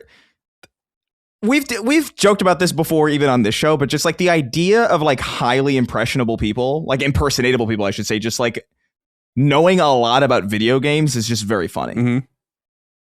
Like the idea of Trump knowing who Kojima is and understanding like the entire history that goes along with that, or like Tony Soprano being like, oh, the Elden Ring, him saying Elden Ring at all. I just like in a way that's convincing is great. My favorite low-key sentence is when Tony's like, Paulie said I have to beat her. I'm like a bitch, basically. And Chris is like, Tony, Paulie doesn't play Souls-like games. He doesn't know what he's talking about or whatever. Like, yeah. So he doesn't play subtle things about it. It's so funny. Very funny. Try to get it to Sekiro. Yeah, you know what I mean? It's just like it's insane. That's a great impression. You did a good impression. The idea, I'm working on it, but like the idea of, I just love it. I'm so tickled by it every single time. Let me see if I can. Just so people know what we're talking about. I think it'll come through. Let's see if I can get it to play. Miyazaki, he's a genius. Oh my God. That Elden Ring would be a nice break from Sekiro. You said that Elden Ring was more accessible. T, just relax, okay? Just tell me what part you're struggling with. It's a freaking Blade of Michelangelo abroad. I've been trying to beat her all week. You mean millennia? Blade of Michaela? Yeah. Cripple. With the red hair. T, she's an optional boss. You can keep exploring and come back to her later. Paulie says I'm not a real Soulsborne player if I run away from this fight. He doesn't even play Souls-like games. Paulie's just fucking with you. Jesus Christ. Just tell me how to beat this Kafuza, Christopher. Now. Okay. What's your build? What weapon are you using? What's your build? Your strength build. That is the sleeper. Giant Crusher. For crushing giants. Why are you doing a strength build? Millennia is way too fast. I like hitting enemies and having them fall to the floor. Makes me chuckle. I don't know. Then you should get your vigor to at least 60 then. Make sure to backtrack and get the Dragon Quest Great Shield Talisman as well. And T, don't get greedy with your attacks either. Get one hit in and then back off. Try using your jump or roll attacks, only with such a slow weapon. But what about when she does that jump in the air thing? It's impossible for me to dodge. Waterfowl. It's impossible for me to dodge. Just throw a freezing pod at her. Works like a charm. You're my favorite gamer, Christopher. You know that? Thanks, T. I gotta get back to Factorio now. Factorio. My favorite thing about that, underappreciated, because I feel like it's one of those things that, like, it's one of those, like, only if you know, you know, but, like, dude, the Twin Peaks music underneath it. Yeah, it's funny. The Twin Peaks music just sells everything, no matter, like, it just works. It's almost like Guile's theme, but, like, in a different way. Like, it just goes so well with, like, dumb conversations because it's so melodramatic, and it makes you feel like you're not supposed to be laughing. That guy's a great impressionist. Just the cadence, like getting all the mouth noises of and like the breathing of Tony and everything. It's so good. Yeah, the cripple. Yeah, the broad. All right. Shout out to that. And shout out to Star Wars Power Wash Simulator 2 DLC. I don't know if there's a date. There is like a little bit of a like a trailer. I guess it shows maybe you'll be on the Death Star at some point, or maybe a Star Destroyer or something. Yeah. I don't know. It doesn't matter. The point is it doesn't matter because I'm going to be there and I'm going to do the job professionally. And that's all there is to it. I'm excited for Power Wash Simulator. I was thinking that would be fun to play on stream, but then I'm like, would it be? It's like not. It is a very zen game, in my opinion. It would be easier. It would be easy to do with the chat, I guess. Yeah, that's true. It demands little focus in comparison. That's true. All right, final story of the week, and then we'll get into what we're playing, is new PlayStation Plus games for May. This is for Essential, so everyone that subscribes to PS Plus will get these 3 games as part of your subscription. You can add them to your download list to download them later. Remember to do that before the month is up. These will be available beginning May 5th. So you have till May 4th to download your previous games, which some of them were good, like Tomb Raider 1 through 3 remaster was one of them. Yeah. So definitely add that to your list. Lords of the Fallen as well as one of them. But the 3 games for this month are pretty big. Nothing for me, but I think these will please a large group of people. The first one is EA Sports FC 26. This will be on both PS5 and PS4. This is, of course, FIFA. And this came out just last September. So this is a fairly new game. People are getting excited here in the States, especially for World Cup soccer in the coming months. So maybe that's designed to lean into that a little bit, ironically, since they're no longer with FIFA. So there's that. Another one is Wu Chang Fallen Feathers. This is from Lindsay and 505 Games, came out last year as well. This is this kind of game kind of came and went, I feel like, as far as the Souls-like games. Asia Slot. Yeah, it was big. It was big at Summer Game Fest. Everyone was trying to get in to play it, and then came out, and I didn't hear anything about it. Just a little bit of Asia Slot. And then finally, 9 Souls from Red Candle Games. Argus Forever wrote in and said, hello, CDC. Hope you are all well. With the May PS Plus lineup now announced, I just wanted to call out 9 Souls as the standout here. It's an incredible Metroidvania that leans heavily into parry-based combat, very punishing, but extremely rewarding once it clicks. I ended up loving it enough to go for the platinum, and it's easily a top 5 Metroidvania for me. The gameplay is tight, the boss fights are memorable, and the story genuinely surprised me with how good it is. For anyone jumping in through PS Plus, stick with it. It can feel brutal at times, but it absolutely pays off if you persevere. Have either of you checked it out already, or either of us? Or does this month's lineup make you more likely to give it a shot? Cheers, boys, and thanks for all that you do. Thank you for writing in. I have not played it. I love Metroidvanias, obviously. I was put off because it was supposed to be very hard. And that just doesn't sound interesting to me. But since it'll be free as part of your subscription, I'll add it to my list and we'll see what happens in the future. So some games there to check out. Chris, anything here for you? No, Nine Souls is probably like the thing I'm most likely to check out. I'll definitely add that to my library. I don't know if I'll get to it anytime soon, but yeah, that's really the only, like, I'm not playing a football game, and Wu Chang, like, I don't know, it's fine. It's fine. It's not a bad month. Yeah, it's fine. FC is the biggest one, I think. We're just not really into it, but I'm sure that's going to be huge for a lot of people. Dustin, anything here for you? You're going to get your druthers with association football. Yeah, you know me. I'll be in there making my team up. Right. Nine Souls is definitely the standout. Who is that? Red Candle? Argus Forever. Oh, Argus Forever. Yeah. Yeah, he's right. That definitely seems like the standout. I'm interested in it. I feel like I played a little bit of it at some point, and it didn't really click with me. Maybe it was after I played Shinobi, and I was like, I can't do back-to-back style, this kind of game. So maybe I'll go back to it on PS5. So pretty cool. There's a spacing error in this PlayStation blog article on Nine Souls between the title there. There's supposed to be a space right there. I missed it. Oh, interesting. Way to go. I've never made that mistake. No, you're perfect. Yeah. All right. Let's go on to what we're playing. All right, my friends, let's get into what we're playing. Chris, I guess we'll start with you. It says here you're playing Pragmata and the Saboteur, interestingly. So let's hear from you.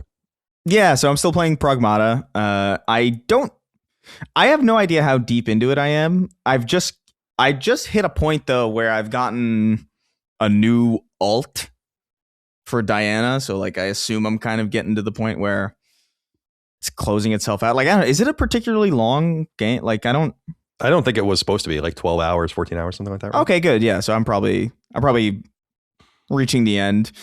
I'm still really enjoying it, man. I think that gameplay loop is like really novel and interesting. It's just cool. It's just a very video game. And I really appreciate it from that perspective. Story's not incredible, but it's not like I'm enjoying it. I don't know. It's a really solid video game and I'm really enjoying it. Looking forward to going through those like training simulations I got really kind of transfixed by in a way that I wasn't expecting. It kind of reminded me of those like VR missions from like old games where you just like, here's just the gameplay loop and just go like 3-star it or whatever. It's just like, that's a satisfying kind of thing. So I'm expecting to do a little bit more of that, finish that game up in the coming days. And the other game that I'm playing, I don't know what provoked this in me, but I saw it came to my attention that the Saboteur was on Steam for like $2. And I was like, I didn't even realize this game was on Steam. I feel like at some point I looked and it wasn't. I don't know if they added it again or like maybe it was taken offline and like reinstated. I really don't know. But I swear to God, I would have owned this game already if I knew that it was on Steam. But I saw it and it was $2 and I was like, well, that's a steal. Like, that's basically nothing. So I jumped into the Saboteur and I've been playing it. I've played about 3 hours of it so far, which is more than I anticipated. I thought I was kind of going to jump into it, see how I liked it, see if I had any like memories of it. And man, yeah, I like it a lot. And for people who don't know, this was like the final Pandemic Studios game from like 2009. This is a studio that made Lord of the Rings Conquest, Star Wars Battlefront, Destroy All Humans, Mercenaries, like those types of games, like really sandbox kind of B-movie, just very fun premise games. And the idea is like you're an Irishman in 1940s Paris, and you're basically just killing Nazis, and like you're fighting around, and like there's the mechanic of the game that I think is like a little bit more novel is that in the Nazi occupied districts or areas of the maps, there's like basically no color. It's black and white with, except for like the red of the flags and the armbands and like the car headlights and like some signage. and it's very striking. I don't know, it's very cool. And when you liberate those areas, the color kind of comes back, and it's just an interesting early or mid 360 kind of sandbox game. It's not particularly polished. It's a little glitchy. I've seen like cars spawn into other cars and they get flung into the sky, and it's like, I remember this. But yeah, I'm having a fun time. Like I miss when we used to get 3D games that didn't 3D games is like a bit too simplified. Like open world third person games that felt, I don't know, that didn't all feel like they were building off of the same kind of preset. And it has a feel to it that's very pandemic. It's very proprietary, and I like it. The story's surprisingly fun. It's like very caricature. It's not like serious or I guess it's serious, but it's not like grounded in a way that like a lot of games are today. I will say, like, what I miss a lot about this era of video game with like, you know, characters with really strong accents and like borderline stereotypical and, you know, really over like chewing scenery kind of thing is that like they feel less like film and more like theater to me. Like it feels like, yeah, the environments aren't particularly realistic, and you can tell like this is a prefabricated building or whatever, and you know that's a texture, and you know the hills in the distance doesn't have any detail. It makes it feel like a play or something, and it fits kind of the 1940s French kind of burlesque kind of theme. This game's horny as hell, by the way. I did not remember this. Yeah, I don't remember that either.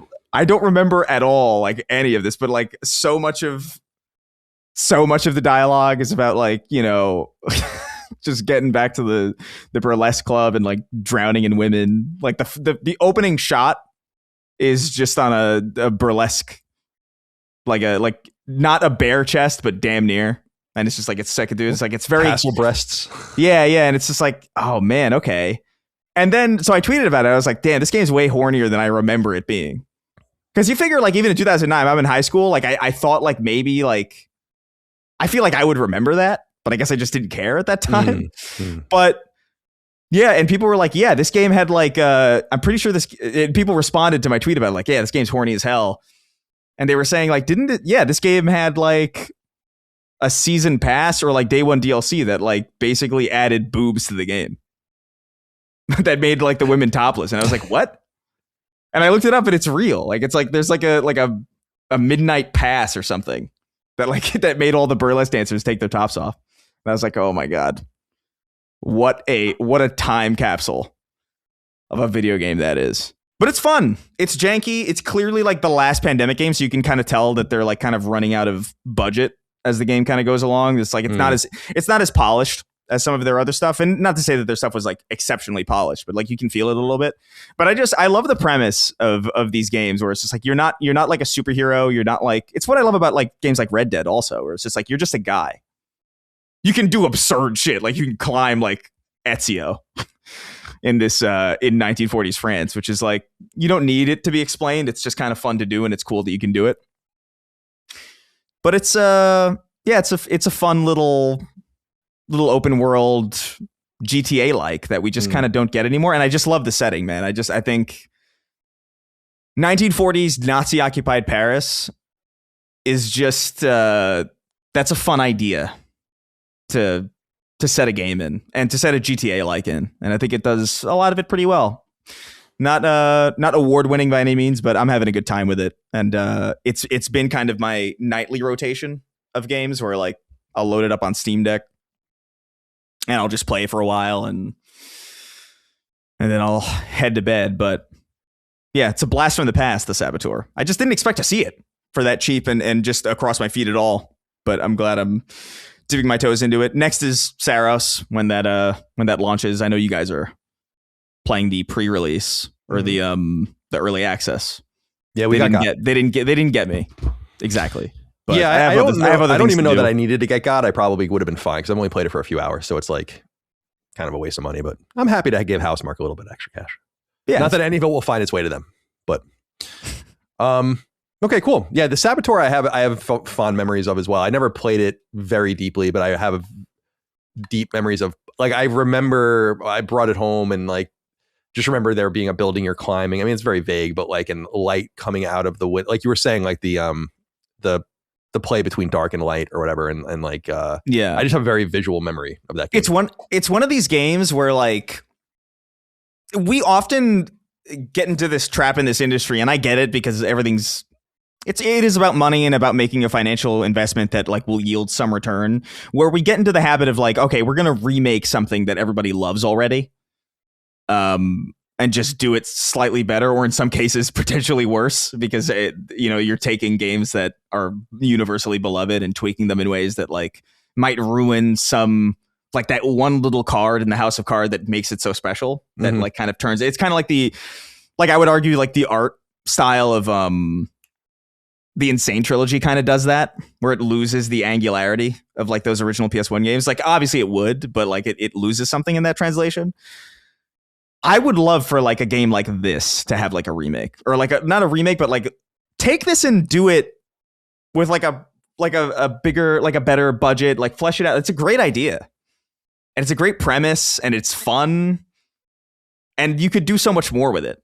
Like I wish that was like more of the school of thought for remakes, where it's just like, what's a game that like didn't quite hit like a potential that it theoretically could have, and let's help it reach that. This is like a perfect contender for it, because like, dude, like 1940s Paris with this like color system and like in a modern engine, I feel like it would be so cool. Like I love that idea so much. I'm infatuated with it. It's a shame that it was their last game, but yeah, it's interesting because it's pandemic, and that was when EA was more fun. You know, EA is a very well run, very profitable company, but like that they would even do a game like the Saboteur is interesting. And Mercenaries as well, because I think that was the series that got them involved, because you might remember they bought Pandemic and then basically shut them down. Yeah, it was 2 years. Right. But it was like Destroy All Humans. So you have a thing for Pandemic, obviously, but a lot of that was with THQ, but they were like kind of bouncing back and forth because they did Battlefront. And Full Spectrum Warrior and shit like that. So they were bouncing between publishers, and then EA finally like locked them down, and then they're like, fuck off. So that was a nice investment on their part. Yeah. Okay. Dustin, this leaves me and you. I guess we'll begin with Saros. I'm curious, and then we'll take Vampire Crawlers. I'll note just for me, I beat Mouse PI for Hire. I think it's excellent. I started replaying it again to get the trophy. So there are 3 trophies that I missed. They're all trophies for like finding clues and resolving things or whatever. So I was like, all right, I used a guide to try to find these, and I went to the first one and it's broken. Like the trophies are broken. So I was really pissed because I wasted like an entire night trying to get these things, but I'm just going to put it down for now. I'm at 91% trophies, and when they confirm that it's patched, I'll just play through it again and platinum that. So that's out of the way. So that leaves us with Saros and Vampire Crawlers, like I said. So, or as Mike and I have been calling it, George Saros. George Saros. Yeah. We call it that like endlessly, like I'm playing George Saros. I don't know why we find that so funny. So what are your thoughts here on Housemarque's newest first party exclusive PlayStation 5 game? Pretty rare these days. What do you think? Yeah, well, I'm in danger, really, because the 3 games I'm playing, Saros, Vampire Crawlers, and also Marathon, but we won't talk about that, are all just one more run. Just one more go at it. And they're very addictive. And Saros, man, it's awesome. No surprise.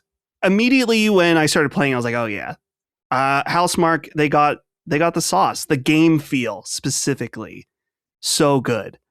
It is my first impression of it, which so far I'm on the second world, and I've gotten to the second boss 2 or 3 times. Dude, I had one of those runs last night where I was just, he has 3 health bars, and I was on the final health bar, and he had this much left. Yeah, I hate that. And I died, and I was like, it's the worst.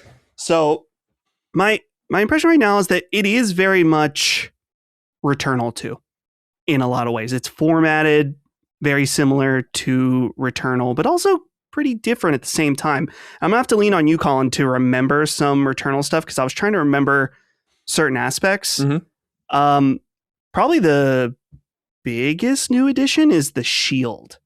And the shield, I didn't understand it quite at first, even though it probably laid it out for me. I didn't quite get when to use it.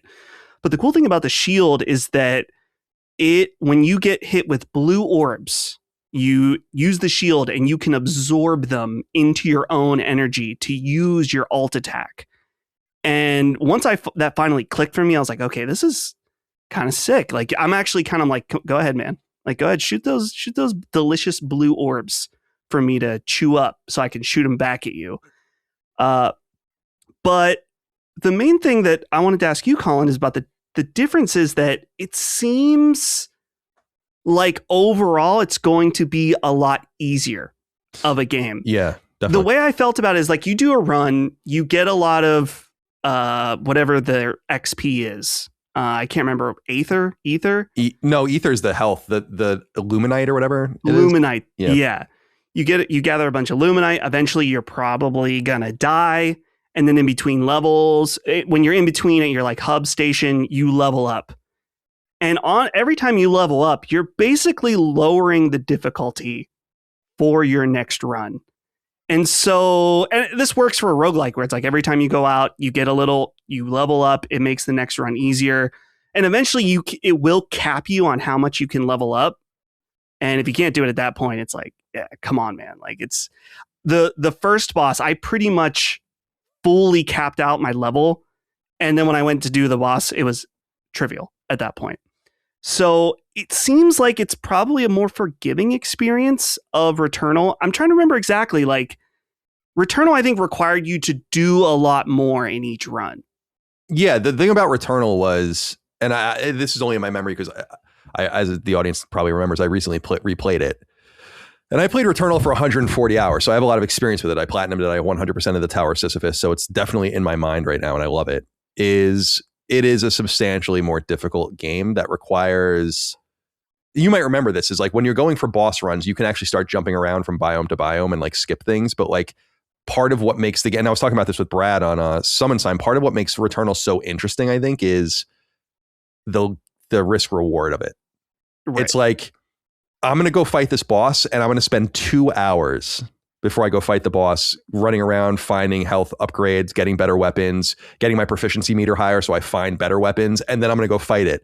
The thing is that if you die, you know, all that time was wasted basically because you get nothing out of it except for like permanent weapon upgrades and stuff. But there's really very little permanence in Returnal. I will say it's funny, Dustin, like I'm too early in the game to have a real judgment on it one way or the other. I think the game's great.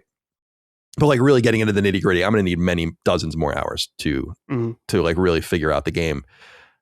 Part of it's like, be careful what you ask for, because it feels kind of a little. I don't want to. Right now, it's like baby's first Returnal or something, you know. And I'm like, that's interesting. I wonder, and I appreciate Housemarque's willingness seemingly to respond to all of the problems people have with the game. And permanent upgrading was a problem. Like, I was like, because as I was saying, you spend all this time and then you're like, what the fuck did I just get out of that? Nothing. Like, and people will write in and be like, oh, like the weapon you used, the mods on it will now be upgraded permanently. And I'm like, who gives a shit? Like, like you want to feel more powerful. But then I'm playing this and I'm like, like I actually don't know which system is better, and maybe that's just because Returnal is so much in my mind right now. But it's not to say the game's great. I mean, it's awesome. It's beautiful. Runs awesome. A lot of really interesting gameplay ideas and quirks in it that were not in the original one that I think really enhance the game and make it difficult in its own way. But that specific aspect of it, I'm like, I wonder. It would be cool to have like Returnal mode in the future. You know, maybe there'll be like a hard difficulty. And I think there are a bunch of accessibility things in the game that you can trivialize it if you want anyway, which is not really a thing you can, like Returnal truly, as someone who just platinumed it recently, it's like, that is a get good game. Like there's nothing you can really do. And the discovery of what stops a lot of people from getting the platinum in that game is not beating it, but finding all of the sunstones and then beating it again and finding all of the collectibles. And they've done a nice job in this of cleaning that up too and making it more readable. But anyway, I interrupted you a long time ago. Yeah. So what else? Oh no, well, I asked you a question, so it was all good. One of the mechanics that I do think is cool is that you'll play through the level and eventually you need to enter into the eclipse. And that's where you do the same level again, but it's very, very different. The enemies can shoot at you like a corruption that lowers your health bar, but you can get rid of that by using your energy attacks. I always joke with Do you guys remember a meme a few years ago where it's like, you're entering the mega gay zone? Every time I go into the Twilight, I'm like, Holly, I'm entering the mega gay zone. But also in the Eclipse or the mega gay zone, when you pick up different items, it's more of a risk reward where the first side is like, you pick up stuff, it's just going to be positive. It's like, you're going to have more health. You're going to be able to upgrade your weapons, whatever. But in the Eclipse, there's like a risk reward where it's like, okay, well, you'll get this buff, but now you take fall damage. Or now, I'm trying to think of some of the other ones. Like if you get shot, you're going to lose the currency. Right. That's right out of the Returnal too. Those were parasites in the original Returnal. Yeah.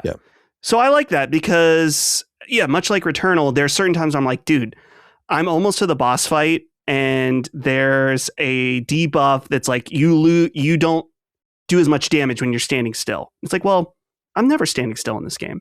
That's an easy debuff that I will gladly take. Or the fall damage one. Yeah. That's the one that creeps up on you. You forget that you have fall damage. You're like, I just lost all his health because I forgot to not do a jump or a pulse ahead. So yeah, Colin, I'm curious what you think too about I wouldn't call it more. It has more cutscenes in it because there are other characters. I believe we have did someone write in about this? One of these about that? Oh yeah, Logan McDaniel wrote in and said, "Hello, gentlemen. I, like you, have been playing George Saros. And after clearing the second area, it's clear to me that this is a superior game. That being said, I can't shake this feeling that the first game had the sauce that I find missing from its sequel so far. With Returnal having an Alien and Arrival meets Metroid vibe, half of the crew in the first hour of the game are grating and lifeless. The dialogue feels like bog standard sci-fi show stuff, and I guess I just expected more immaculate vibes and eeriness from Saros. I hope I'm wrong in time, and I hope you're all having fun with it like I am. There is something about the presentation that's a little weird. Again, it's too premature for me to be talking about it because I really haven't seen enough of it. I will say that I do miss so far the loneliness of Returnal. That it seems like Sarah, again, speaking from a place of ignorance, having not seen much of the game, Saros seems to respond to everything from Returnal by doing, in many ways, the opposite thing. So, you know what I mean? So it's like, we don't have there's like almost no characters in Returnal except for Celine, and you learn more. I won't spoil the story, but in this, like there's NPCs. You talk to them. You have like crazy levels of dialogue. They get in touch with you while you're on your mission and on your run. I'm like, that's interesting. The permanent upgrades to non-permanent upgrades, they really throttle the weapons as far as like giving you weapon availability at first. In the second world, you only have 3 weapons available to you at the beginning, as opposed to having, a much wider variety of things. So it seems like everything in Saros is a reaction. And I think that that's good. I do wonder, though, what I don't know. The gameplay systems seem very deep and almost complex and unintuitive in a lot of ways. It's going to take more time for me, like the shielding you were talking about. Or I do like the idea of getting stung by those enemies in the Eclipse, and so like your health meter goes down, and you have to use the special attack and all that. It's all very intertwined and interconnected. But I hope the game, and I doubt it does, but I'd like to think the game doesn't lose its spirit of what it's all about, which is like totally kinetic third person gameplay. The other thing that I'm a little bummed about, although I'm getting around it, is one of the things that I really became very proficient and good at, and is like a more high level Returnal player, I guess, at the point that I was at the end as opposed to the beginning, was using Celine's lightsaber. I used to, like, I would sometimes go into rooms and not even shoot. You're just like running around, zooming around and slashing people. This new character has like a melee attack, but it's much shorter ranged. And I feel like that also is a reaction to, but it kind of diminishes the melee shooting in and out, the mixture of those kinds of things. So again, I have a lot of preliminary thoughts, but they're just unformed, and I really have not seen enough of the game. I will say that I think it's great. It's been fun to play. It is incredibly atmospheric. I do think it loses a little bit of its eeriness, though, because you are with other people. The one cool thing about it is going, like, they're caught on this planet. It's got some sort of ruins of a really advanced civilization. They have no idea what happened to the civilization, and they're just trying to get out. And I think that's kind of cool. And you're learning more and more about it. The other thing I'm curious about, Dustin, and I'm sure people that have beat the game, and I wonder what you think about this, but they'll already know, is like, do you think they'll connect it to Returnal? I was wondering that. Yeah. Because I was thinking, I love the look of the game, the UI, particularly the what's the word? The Eclipse levels. The second level is so cool. I absolutely love it. I love the contrast between the non-Eclipse and the Eclipse version of it. But I was thinking, like, it is a lot so similar to Returnal in its themes. You're stuck on this abandoned planet. There's an old civilization that you don't know anything about. Like, it is kind of, and it does those like quick camera cuts when you die and when you load in and stuff. I'm like, it's kind of feels maybe too similar in some ways, but I really like what they're doing, so I don't really mind. But I could see them connecting it to Returnal. Yeah, why not? We'll see. The other thing is, you brought up the upgrade tree. I think the upgrade tree is really satisfying. You use different currencies, like the I said the name before, Luminite or whatever the fuck it's called, and then you find these purple items that like allow you to get bigger and better upgrades, but there's a finite amount of them. Throttling the upgrade tree to me is weird. Because the same thing happened to me where I like got far enough in the tree and then it wouldn't let me upgrade anymore until I beat the boss, and I'm like, like, I don't know how you would deal with this, but this isn't the way to do it. I don't think. I know that's pure design and that's tough shit to do, and I don't mean that in a bad way. Like, that's hard, but I don't like it. Throttling like that reminds me of level capping, where I'm like, I don't think that that's the solution. You've got to figure out a different way to do this. But yeah, it is beautiful. I was mesmerized again by the bullet patterns and constantly just looking at the game. And I was saying to Micah, it's funny how they figured out a bunch of new bullet patterns. Again, having just played Returnal, like a lot of it is fresh, and like a lot of it again, I know I've said this a lot recently on the back of Returnal, but there is something so fascinating to me about the character in the game being mesmerized by the beauty of it. And like the bullets are coming at it, but it's like such a beautiful thing. He just gets overwhelmed and killed by it because he was like struck by the beauty. And I love that. I think there's something so cool and meta about that to me. And the game obviously does a really nice job with that. Trying to think of what else. So yeah, I mean, for now, I just want to continue to sit with the game and play it. The same thing happened to me where I didn't struggle. I'm probably better than average at the game because I just played Returnal, but died on the first boss a couple times, beat the first boss, and then the second world I got to the second boss immediately, like on my first run, and then I died. So that is classic Returnal. And that level of balance, I think, is really important to keep people engaged. Games should crescendo a little bit more and more in difficulty, but giving them a little bit of lull and being like, no, you're good. You can play the game. It's a good way of getting people sucked in. And I imagine the third world is probably going to be really tough as a result of that. But yeah, it's really nice. Interesting story. The character models are a little weird when you're talking to them. The faces, especially the old white woman face, that NPC, she looks strange. They definitely did try to Sony it up a little bit. I don't know that it is necessary for them to do that. And I think the big thing I'm most interested in is how this game does. About my nephew in college messaged me a few days ago. He's like, what's up with this game, Saros? He's almost done with his school year, so he's looking for some things to play. And I was like, the cheaper way for you to play Saros is to just play Returnal. And if you like that, then you'll maybe, like just go backwards, because they are very, very similar. The one thing I do regret, no Rockland Lobber for me to completely exploit. Because I was telling Micah when she was watching, I'm like, I have the Rockland Lobber here. I'm fucking Lobber. I'm killing everything. This game is over. I'll beat it in one fucking run. But they don't give you that option. So, dude, I hate the pistol. The pistol kind of, yeah. I'm actually not really crazy about any of the weapons so far.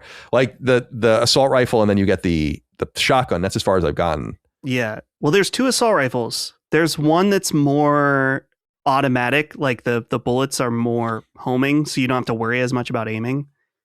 And I think there's a third assault rifle too, because there's like a marker, like certain weapons do not auto aim. Right. I've noticed that, because I got that warning, and then I was getting frustrated because I'm like, why isn't it like snapping into these enemies? There's one cool perk for some of the guns where you heal after you kill every enemy, which is really useful. It's fun. Chris, I'll be very excited for you to get to George Saros and see what you think. We'll talk about it more next week, and obviously we'll spin up a a spoiler cast and review discussion for it in the weeks to come. I don't know if anyone else in the family is playing it, but Brad maybe will play it.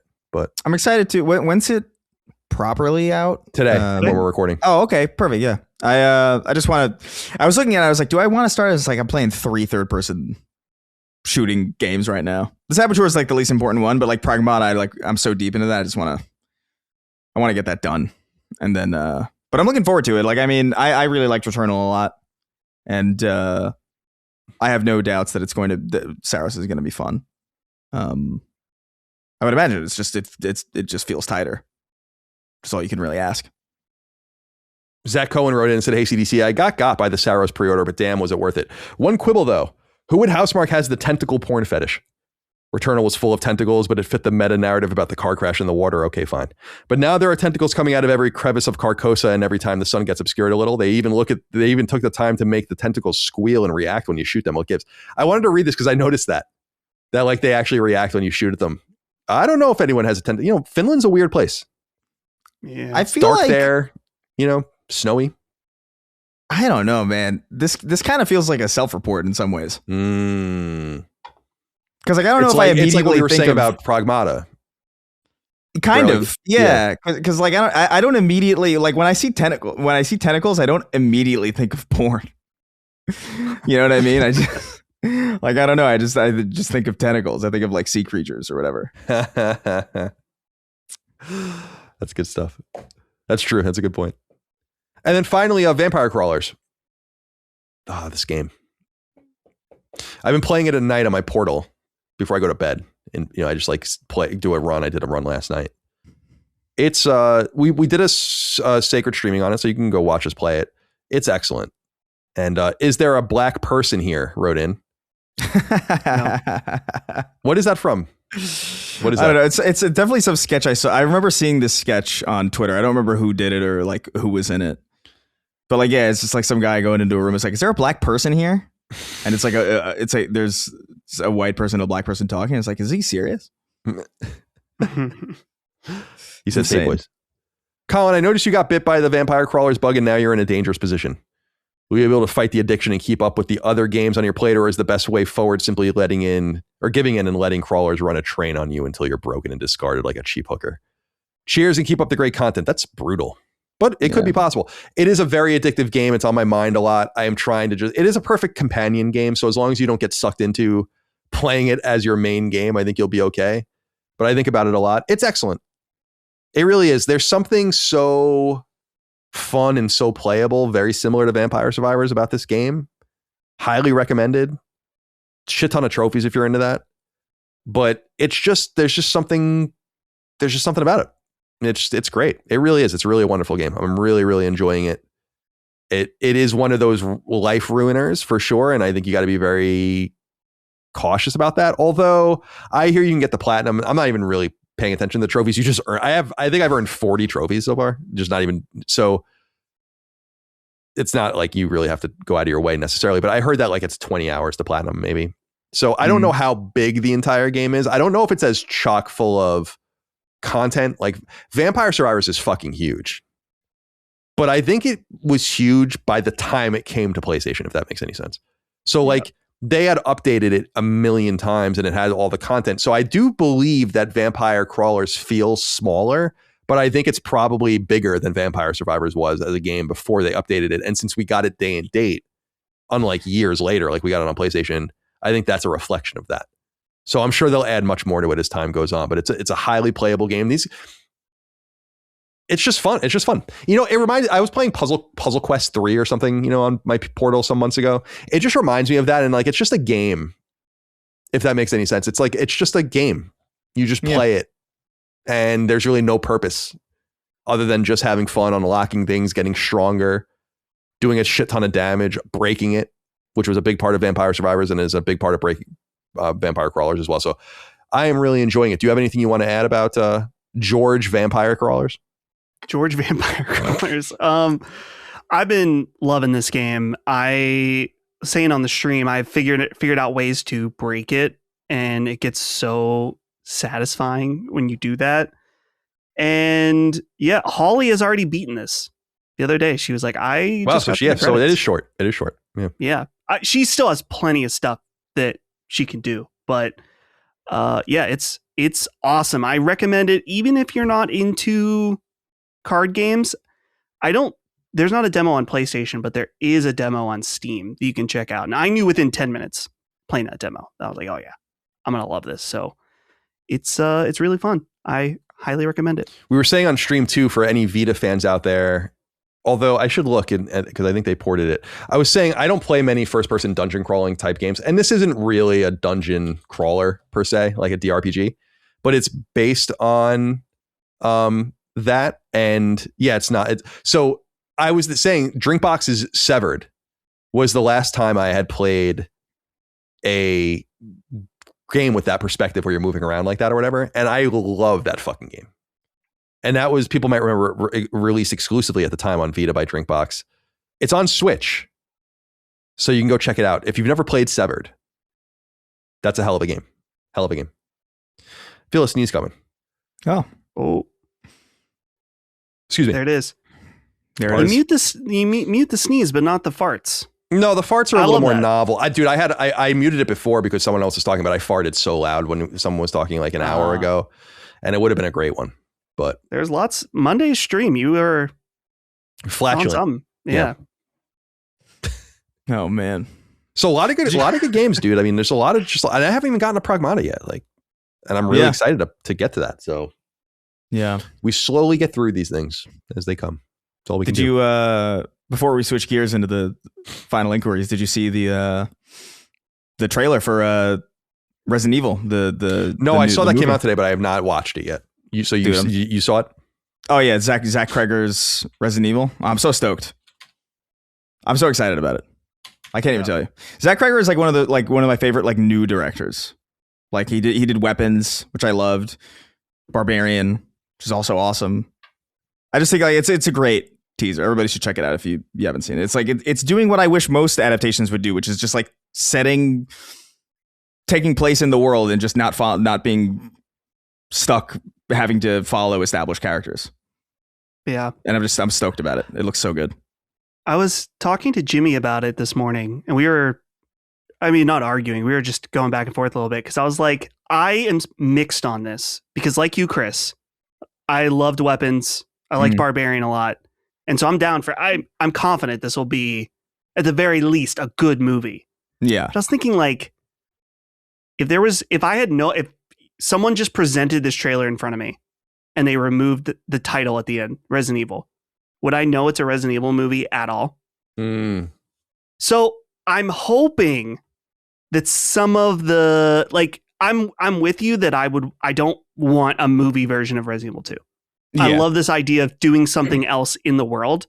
I'm hoping they're holding like a liquor or some of the other. Sure. Like I'm that's sure. what I was like. This just There's already What like in the teaser they show like the inventory. There's like cheeky nods to inventory management and like him rummaging through drawers and stuff. Like I think there will be. I think there will be. All right. I just was scrubbing through it. It looks cool.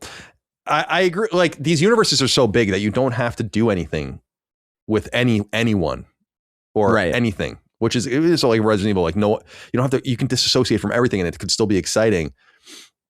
I'm not that it's very similar. It's kind of a similar idea, but I've been watching The Handmaid's Tale. I'm in the 5th season now. The show gets kind of bad, I gotta be honest. But we've come this far, so we have to keep going. And I'm so fascinated by the world, right? And I'm like, you can just tell so many stories in this world. It's so good. It doesn't have to be about any of these characters. Yeah. Highly recommended. At least the first couple seasons. It looks like they got the and I don't know, I didn't fact check this. It's just like, this is the immediate sense I got, but like this guy I think was the junkie in Weapons, and I loved him. He was so fucking funny and so good in that movie. So like it's cool to see him like center stage in this. But I just wanted to bring people's attention to it because I know it's like it's Resident Evil. It's game oriented. Resident Evil's kind of big now, as it has been for a while. But yeah, it's just nice to see a Resident Evil movie trailer that doesn't look like a fucking action movie. Yeah. That isn't like a Mila Jovovich running around in like a fucking brightly lit lab doing Matrix flips in like black leather. It's good. It's good stuff. All right. Now, let's get to the 6 inquiries. Questions, comments, concerns, thoughts, and ideas from the audience. Over on patreon.com/laststandmedia. We appreciate you. Remember to submit your inquiries on the threads for the various shows in the news feed on Patreon each week. They are deleted when they are done. Our threads go up for Sacred on Wednesday and are deleted on Thursday, so you have about 24 hours to get your inquiries in. You've heard them throughout the show. Here's 6 more that I thought were interesting. Or Ponderer wrote in, said, hello, CDC. The latest Alinea analytics estimates have many relitigating the viability of Xbox putting games on other platforms. Most people online are saying it's probably doing more damage than the sales are worth, but not a lot of people are pointing out that these games are old. Forza 5, Indiana Jones, Gears Reloaded, Sea of Thieves, Starfield, all of these games are years old and saturated in the market on other platforms. If anything, this data is screaming to drop the game's day and date to see the massive sales Xbox is hoping for. I suspect this will be tested with Gears E-Day releasing this year. What say you? Is Gears coming out this year? I don't know if that's true. That's what they say, but I mean, they're supposed to be like a demo or like a direct or something about that. Yeah. Sometime soon. The Summer Game Fest showcase is like their Xbox showcase plus the Gears of War sideshow or whatever it is. Well, this has been the conversation raging about what they're going to do with their exclusivity. And Xbox did release their financials yesterday, and they're not good. And they say that things are going to continue to kind of trend downward for a while. But it is bringing up a question within Alinea Analytics, like he says, our friend Reese over there, kind of talking about the game sales of whether the juice is worth the squeeze, if we want to quote Sean Layden. So this is a lot for us to think about. Dustin, I wonder what you have to say about this. Do you think we'll continue to get these games from Xbox? Do you think anything's going to change for them? And what's your outlook? So I think that Orb Ponder is right that I don't know if we've seen, as far as like a big game, Gears Remastered was technically day and date, but that's not really a new game. That's like the third time Xbox people can buy it too, right? It's an old game. Yeah, it took the place of the original Gears Ultimate Edition, if I'm not mistaken. I think it it updated into Gears Reloaded. Right. So it didn't really feel, and it wasn't. I still lament the fact that wasn't the collection. The collection would have been so much bigger of a splash. It's fucking insane to me that they didn't do it. Yeah. So I think it is worth them seeing how these games do on PlayStation day and date for a big new game like Gears E-Day. And of course, there's the campaign Evolved coming out. And also Fable is one that is, I believe, confirmed for PlayStation at this point, right? It was. Yeah. Okay. So the thing that I was thinking about a lot of the people that want them to return to exclusivity is like they are making these very big, expensive games for either selling. If it's exclusive, then they are selling to people on their console, which they don't sell very many copies because of Game Pass, and Game Pass numbers are not great. So where is the money coming from for these games? Doesn't exist. I mean, it's not that they're making no money on a game, but when you see the Xbox financials where things are just continually in decline, you can't make these big exclusive games for that limited audience anymore.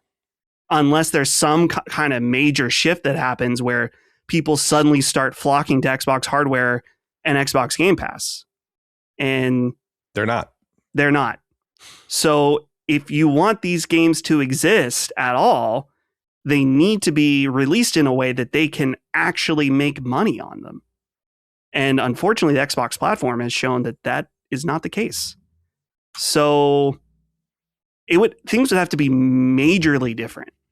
And I don't see that happening for a while. So I can't see them really going back at all. I mean, maybe there's a little bit of shot, like if they did, like for the new Xbox, things would have to be so radically crazy for it's a great price. It's super powerful. And there are, we have all of these amazing exclusives lined up. It's like the stars would need to align in order for the tides to shift at this point, even just to have exclusive be sustainable on the platform. It's not impossible, but highly, highly unlikely, especially with how much money is on the table. Yeah, you touch on something interesting, which is like I feel like there's a disconnect with their revenue is down and their hardware revenue is way down and their hardware sales are way down. There's just no reality, in my opinion, where people are going to start buying Xboxes, at least this generation. So we could talk about next generation and how much more tantalizing that will be. And there's a play for them for next generation, as far as if they release, I've said this before, they're going to release a PC. If they release a PC that is, through the economy of scale, the cheapest scaled PC that gets people involved, then people will just buy it by virtue of it being a cheap off-the-shelf PC at a time when components are really expensive, and that will probably be very attractive to people. So I think there is some possibility that they can make something work next year, or next generation, whenever that begins. It could be next year, but I just don't see the reality where people are going to start buying Xboxes. They've tried a bunch of things. It's like, it's not like they've just been sitting and turtling this entire time. And I still believe the Call of Duty thing is like the biggest misstep. They should have just never bought Activision. What a stupid, just so stupid. And them taking Call of Duty out of Game Pass, it's like, what are you doing? Like at this point, it's like, that's what you bought it for. Like it's all cratering in. So no, I think there's a level of delusion about this. Although I will say this, and Chris, I'll throw it over to you, is, and you guys know this because we've been talking about it for so long, I've been authentically surprised by their level of aggression, right? Like showing PS5 logos, the Indiana Jones thing, the Halo community manager wearing a PlayStation shirt. Mm-hmm. I'm like, you don't have to do all that. I just, so I wonder if Forza Horizon 6 obviously is coming to PlayStation staggered from Xbox. I wonder if that's part of the strategy because it simply was not in development for PlayStation and they need time to port it, which really shouldn't be that much of a lift for them, to be honest. But, or if they're kind of doing like, we want to sell on our platforms first and then we'll sell on PlayStation later. And I think that is probably the best you are ever going to get out of Xbox moving forward, is like Gears, for instance. I totally see a universe where Gears E-Day comes to PlayStation 6 months later. But they also have to look at it and say, like, we kind of suffer from that too. Like we talked about this with Starfield, right? Starfield would have sold millions of copies on PlayStation if it came day and date. But because there were 3 years of marinating about how bad it was, by the time the game comes out, it's like, well, so there's a risk reward factor where if you want to get, and Chris, you and I have talked about this too, is like 2 marketing beats, right? You can either release the game at the same time and go all in, or you get a second marketing beat and you risk the upfront sales by getting a second heartbeat towards the game. This is what happened with Helldivers. So I just don't see, like, so I guess where I leave it, Chris, is I've always been shocked by their level of aggression. I think they can tamp that aggression down because I don't think they need to go that hard. But I think all of these games are coming to PlayStation. Yeah, I don't know. It's an interesting scenario because like Microsoft is one of the few. So let's illustrate a picture. So if Xbox wants to return to exclusivity, right, and make a compelling case to buy their hardware, that really is the only way to do that, right? Is like exclusive sell hardware. We all know this. This is not like a secret. This is like the backbone of the industry, going back as far as we could really remember. So that's what would need to happen. Microsoft is weirdly uniquely positioned in a way that if they wanted to do something like that, they could probably do that. They're such a uniquely rich corporation that if they really wanted to tank their short-term financials for long-term and established like a tantalizing machine that people would actually want to buy by virtue of not missing out on some of the cool stuff that they have coming to that platform, they could maybe do it. Will they do that? No. Because if anything has been made clear, both with the advent of a lot of this AI stuff and just the way corporations have been trending for a while, it's short-term profits in the immediate future tend to supersede any long-term, well, hey, let's think about it over the course of however long. It's like so many, it's just not how anything really operates. People are not as careful as they used to be. People are not as, corporations are not as thoughtful as they used to be in that regard. They just want to get their money quick. And then when everything craters down on themselves, they'll just like, all right, we'll figure that out later. Let the next guy come in and figure it out. So I I don't know, in the way that I've observed a lot of businesses act, they're not going to tank, you know, so much immediate money from having their game on PlayStation or any of their games on PlayStation. They're not going to like tank that in the short term to build a reputation of, you know, exclusivity for a console that is coming out in the future for like success that may or may not happen down the line.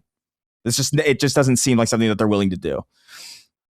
And even if they were to do that, let's say that they were to do this thing, because I've seen this going around.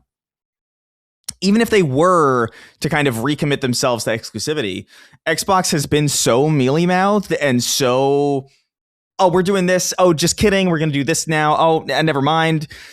They haven't really established themselves in a way that would inspire a lot of confidence for your average, well, maybe not your average. Your average consumer is probably not connected, but your average hardcore consumer to be like, oh, games are exclusive to Xbox. I guess I better get an Xbox. Like they've kind of spent a lot of that trust already. And I feel like most people are just not going to believe them, even if they were to commit to that. And they'd probably just wait it out and see like, well, it's coming to PlayStation at some point, right? Because so much, if Halo and Fable and Gears are coming to PlayStation, you know, in the short term, and then they're going to recommit like, oh, the next Halo game won't. It's like, why would you believe that? And again, it's just like, it's leaving a lot of money on the table. I don't know. Microsoft could do that. They are probably one of the few corporations that could, you know, just completely up and do it and just be like, know what, we're going back to exclusives. Our next generation console is going to be the only place that you can get it. We're going to suffer some losses in the meantime. We're going to be really, really down, but we're going to establish a compelling case for our machine in the future. And it's going to be long-term healthier for the brand, maybe. But they're not going to say no to all that money resting on PlayStation and other consoles. And also it's a PR disaster for them for what they're going to do with Game Pass and, you know, how that translates to all these different things. Like it's just they've kind of put themselves in a corner that I just don't see them. I don't see exclusives coming to Xbox again. Yeah. And even the 6 months later thing, like, I don't know, like that seems to me like you're just kind of having your cake. You're trying to have your cake and eat it too. Like that's not really compelling to me. I'm not going to spend $600 on a new machine to play Gears E-Day if the machine I already have can play it. I don't know. It just seems like a disaster over there. And that new Asha like seems to be doing and saying the right things, but like who the hell, like what does that even really mean? Because the logo is the logo is so much cooler, and it's like, yeah, it is. But what does the logo represent? It represents a machine that nobody needs. It represents games that everybody already has access to, and it represents a company that doesn't seem to do what they say they're going to do for more than a couple weeks at a time before switching strategies entirely. And even when they do a cool thing, like, oh, let's bring Gears over to PlayStation, the way they do it is like in a very lazy, like, oh, here's Reloaded again. And it's like, okay. And even with Campaign Evolved, it's just like, here's Halo 1 again. It's like, oh my God. Like, I don't know. It just seems, I don't know. Xbox is not, I'm a big Xbox fan, like actually. But like all of their capital is kind of gone in my view. And the only way to really get that capital back, it would be to recommit to exclusives, with which I just don't see any financial reality that they're going to do it. I think there's an element too, and this is a lot more of a hot take, just my opinion, but I don't think that, I don't want to say Xbox doesn't make good games anymore, because that's not true. Mm-hmm. But Xbox doesn't make some of the best games anymore. Right. And it's not to say there aren't exceptions of like games that the industry absolutely loves, the people love, like Forza Horizon. Like, that's clearly huge for them. Call of Duty now, it's like, well, yeah, Call of Duty's not doing so great currently. We'll see what happens with that. But like over the Xbox One and Series generation, there's been so many disappointments or games that just did not live up to what we thought they would be. Either, Starfield Halo Infinite, which wasn't bad, but wasn't great by that was a Halo standards. mishandled game. Mishandled. Are they capable of making exclusive software that is so good that it brings people to buy the console at this point based on their track record? Yeah, they would have to lose so much money. They would have to lose a lot of money funding games that are of a quality ceiling that are so great for an audience that's ultimately like not really there, that it would be like a massive expense, and it would be a massive loss for like years. You'd basically have to spend years spending money, like a lot of money, developing games that are objectively fantastic for an audience that is very limited, in the hopes that they are just so good that they draw people to the machine. And it's just, no one's that, even the people who are capable of doing that are just, they're not forward thinking in that way. And they're gonna, why would you do that when you can just sell it on PlayStation? And what would compel them to be the old Xbox that they were, if they're poised right now to be the biggest third party publisher ever and make money hand over fist doing that? Like, they have a real path forward to success as that type of entity. Like, it's pretty clear for them, actually. Like, it's just like there's almost no resistance to it. The only resistance would be shedding your weight as a console manufacturer, which is also, by the way, a ton of money, R&D, all this stuff that they would then not have to worry about. What is the benefit of recommitting to the console and then spending years losing money? I don't know. They're just kind of in a rock and a hard place that they've put themselves in. I don't know. I really don't know. Sorry about that. Is everything okay? Yeah, what happened? I had a poop. I was wondering. Yeah, I had to go poop. There's something in your step. I had a little bit. I had a skedaddle. Yeah, it was a little skedaddle. Yeah. Well, thank you guys for handling. Diamond Hands wrote in. Said, hey, CDC, longtime listener, but finally ponied up the shekels for Patreon, not joining the Discord out of fear of being booted. Do you have any investments in video game companies? I have holdings in Sony and most recently added Capcom and Ubisoft. Ubisoft was added after hearing your opinion on the turnaround and the value of the IP. I ask this because I feel like you all, with your vast knowledge of all things video games, would have a major advantage. Take you, for example, Colin. You've spent tens of thousands of dollars over the years given to Sony. When you want to own part of what you support, is it a conflict of interest? Do you think the future of video games is bleak? Why not invest in these companies you know so much about? I'm going to go stare at a stock chart from my cuck chair and listen. Thank you, Diamond Hands, for writing in. Oh, I think a lot of our listeners know about this, but it's probably something that doesn't come up, is like, I don't buy gaming stock because I do feel like it is a conflict of interest. It was a meme in our community for me to say like I'm a Microsoft shareholder, because I said it all the time because I was afraid that it sounded like I was being biased if I didn't let anyone know that. And then I finally just sold my Microsoft shares some years ago. Kind of wish I held on to them, but I did make a nice profit, but I would have made a lot more if I held on to them. But I want to alleviate myself of any of those perceptions. So maybe in like some sort of fucking mutual fund somewhere that I invest in or whatever, there's like gaming stock or tech stock, but I just stay away from that stuff typically. Just to not create any conflicts of interest. And the other honest take is that I don't really want any of this. Like, there are some tantalizing stocks out there. I think Take-Two would be an interesting company to invest in. EA is really kind of going to be off the market now with the Saudi purchase. So there's not even that many safe things to or interesting things to invest in. A lot of the great companies are still private, like Steam, for instance. That would be a very tempting one if Valve ever went public, but I don't think that's really going to happen. So no, I don't own any stock in there. Do you guys have any investments or are interested in investing in the game industry? That's not a company rule. Very similar to not getting codes early or whatever. Like, I don't care. Like, I'm not saying like Dustin can buy stock, but it's got to be in a blind trust kind of shit. Like, I don't give a shit what you do. And I also don't think that like anyone is doing anything untoward necessarily anyway. Like, when I owned Microsoft stock, I wasn't like, trying to like talk Microsoft up or anything like that. I just think I want to make money. I think we were joking about that at the time and being like, why would I want to not make money? So I'm not going to like shit on these things, but that's why you don't want to be involved in that in the first place. So any thoughts here? I have a Robinhood account, but I mostly was messing with it pre-COVID just as a curiosity. And then I lost a few $100 and I was like, well, I'm kind of done with that. So my investments are through like a Roth IRA. for the most part, like my actual investments. I still have some stock on here, like a big hitter for me. I own 2 shares of AMD, 2 whole shares. Nice. But I bought it at $32. Hell yeah. And now I'm in a profit of $641. Hell yes. So I'm not investing actual money, really. Like, you know, people actually invest thousands of dollars in things. So at some point I'll probably just sell all that and then have a nice, like, I don't know, $1,000 between the little bit that I have. I don't think I have any gaming.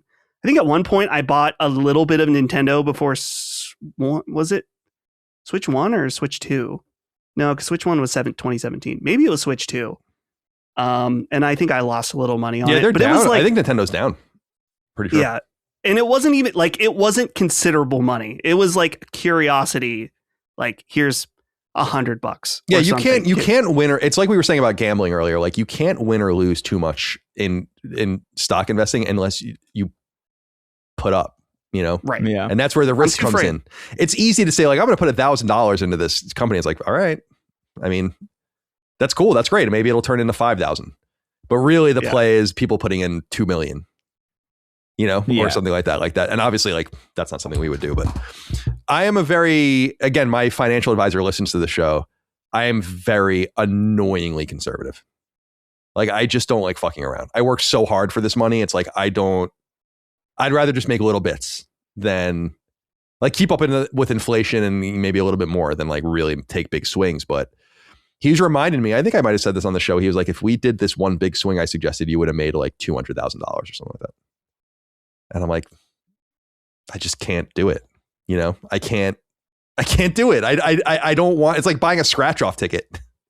You know, it's like, I don't want to lose what I have. I can't get into that. So no big swings for Colin, but diamond hands. Chris, do you invest? I have like a Roth just for basic stuff. Like I don't like the environment really. Like I think it's lame to get a lot of money for no work.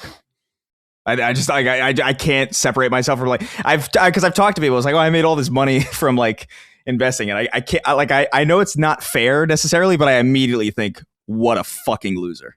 Like, and I can't make myself not think that. Like, it's an immediate thing. So it's not something that I really think about or do. Like, I dabbled in like Robinhood like pre-COVID, like Dustin. I made a little bit, and I was just like, yeah, it's not even satisfying to win really, because it's just like, okay. What am I to do with this? I mean, I like winning like that. I just think it does add to we always say this about like the never ending, by owning a stock, you become part of the never ending profit culture of having growth culture. Right. So but it's necessary for you to get paid. Honestly, like in this era of like higher rates, I'm cool with just buying CDs, like straight up. There's just there's no risk. And it's like, yeah, all right, I'll take a 4.5% CD. That's fine. Yeah, that's perfectly fine. Yeah, and then it's literally FDIC protected. Like it's comical. Like there's no way to lose unless you take the money out early. Then you pay a penalty. So if you have a 5-year CD, leave it for 5 years, let it gross 4% a year, and then you get 20% back basically, plus whatever you put in. Don't take my financial advice. You can do your own financial research and advice, but that's my whole play. Is like, I don't want to. Yeah, I would never forgive myself if I lost like $100,000 or something on the stock market. I would like fucking kill myself. You know, like I just can't. I can't. Yeah, I can't do it. Then but I don't know. It's like that's some people's like allowance. You know what I mean? It's like, oh, I guess I'll spend like, and it doesn't matter. So it's I don't know, dude. It's just, it leaves a bad taste in my mouth. I'm also a firm believer, especially with how Congress people do on the stock market, that the insider trading is so prevalent. Obviously. Yeah. Like look at Nancy Pelosi's stock portfolio or whatever. It's like Nancy Pelosi's stock portfolio like is insane. And it's like, you can't win like this unless you know things. And so like, these are the people you're competing with. Well, yeah. Are like people that are blatantly insider trading. There's a lot of blatant nonsense. It's insane. Yeah. The president did a crypto scam. Like just before, the president did a crypto scam just before he got in the White House. It's like I don't even like. We're such a profit driven culture now. It's kind of sad. Like there's no shame at all. I don't even understand the meme coin thing. Every one of them seems to be a joke. So like, what are you buying? I don't crypto. Chris and I have talked about this ad nauseum over the years. We've been doing the show for so long. Is like there's something really novel and interesting about crypto, and there's something deeply suspicious about it. Where it's like they're I'll go with the currency that's backed by like the United States military and the Federal Reserve. You go with the currency that's backed by the blockchain. Have fun with that. I think the funny thing is that I was eyeing Bitcoin recently because what is it Bitcoin at now? It's been going down, right? Let me see. Bitcoin. Oh, it's up again, 76,000. Yeah, it was down. Yeah. So it fell down from like 100 and something to 67. And I remember I was saying on the show that if it ever fell at 10,000, I would buy it. And I still would, but not because I think there's any intrinsic value in it. It's because I know I can sell it to someone else that thinks there is in the future. And that's kind of, it's the name of the game. Yeah, it's like weird. It's like you're beating the game almost.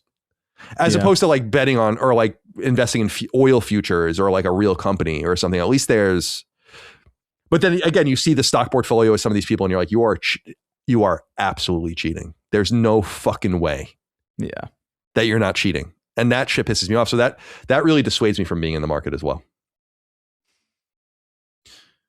Vault 101 guy wrote in. It said, "Sup CDC. With the recent Arc Raiders update significantly nerfing gun durability for lower tier gear and lowering durability loss when engaging a player incentivizing PvP, it feels like Embark is falling into the same trap they did with the finals, constantly overtuning and overcomplicating systems that were already working. Why does Embark seem so intent on fixing their games into a worse state?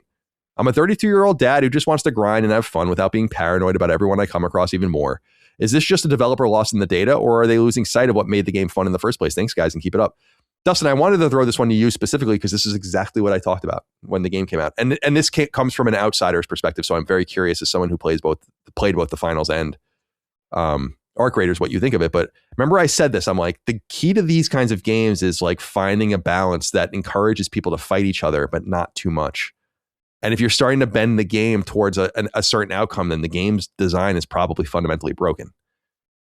Yeah. Now, I'm not saying that I don't play the game, so I can't speak to that for sure, but like they're obviously incredibly data driven and they feel like probably there is not enough PvP and there's not enough danger, but then you have to kind of program towards that. Then it changes the concept of the game. Then people start getting turned off by it. It's very dangerous as opposed to keeping things kind of more static. Where are you on these two things? Is Embark known for over tinkering? I'm not really sure about Embark just because I got into the finals very, very late. And I haven't played it in months now. And Chris and I are going to have to bring in Marathon into this conversation because this is a big conversation in Marathon right now is the constant updating and changing what the meta is. Arc Raiders, though, I've been hearing that I haven't played Arc Raiders since last year. It's been a very long time. Oh, it's been that long. Wow. But my impression of Arc Raiders is that it has become something very different in the months I've been away, that it has become so PvE focused. It's my impression. Maybe someone can write in and let me know that's currently into it. In hindsight, now playing Marathon and looking back on Arc Raiders, it is a very weird position that they made this game PvE VP, right? Where it's somewhere in this line where it's like, some players never want a PvP. Some of them just want a PvP. And I don't know how much that works anymore. Because the people that just want a PvE are going to have a bad time by the people that want to PvP. Because they're the ones that are going to be rewarded for it. And I really respect Marathon in that the game is a PvP game. It encourages you to PvP. I don't want to say it highly discourages and do it like being friendly with people, but there's an entire faction set up that's a death cult that wants you to go out and murder people. And the best loot is on the players that come in. So I prefer that there's very little question of what's going to happen. And what's fun about Marathon is there has been situations where I'm like, well, I have gone on voice chat and been like, yo, I have 3 keys. If you want to come help, instead of fighting each other, let's just go do this. And it's worked out. And so that little rare moment of teaming up with someone became much more meaningful because of how rare it is. Yeah. As far as tuning, because we're kind of in two different spaces here, and I would love to hear what Chris thinks. And sorry to turn this about Marathon, but it can be related in that it is tough where a game that is constantly trying to tune itself to be more fair, I guess, or to change the meta to be more open to more players. This was a big thing in Marathon over the last few weeks because of a double barrel shotgun that could basically insta-kill anyone. And once people started to lean into this meta in a map that's very, tight quarters like Cryo Archive, it suddenly became, if you do not bring this gun in, you are at a disadvantage. And so they changed it. They completely nerfed this weapon. And it made a lot of people upset that really liked that weapon. They've since now rebuffed it. So it's a weird situation. And well, now there's something new to complain about too, because grenade spam is the new problem. And that seems to be a reoccurring thing with the Marathon community is that, I'm dying a lot to this one thing. So Bungie needs to change it.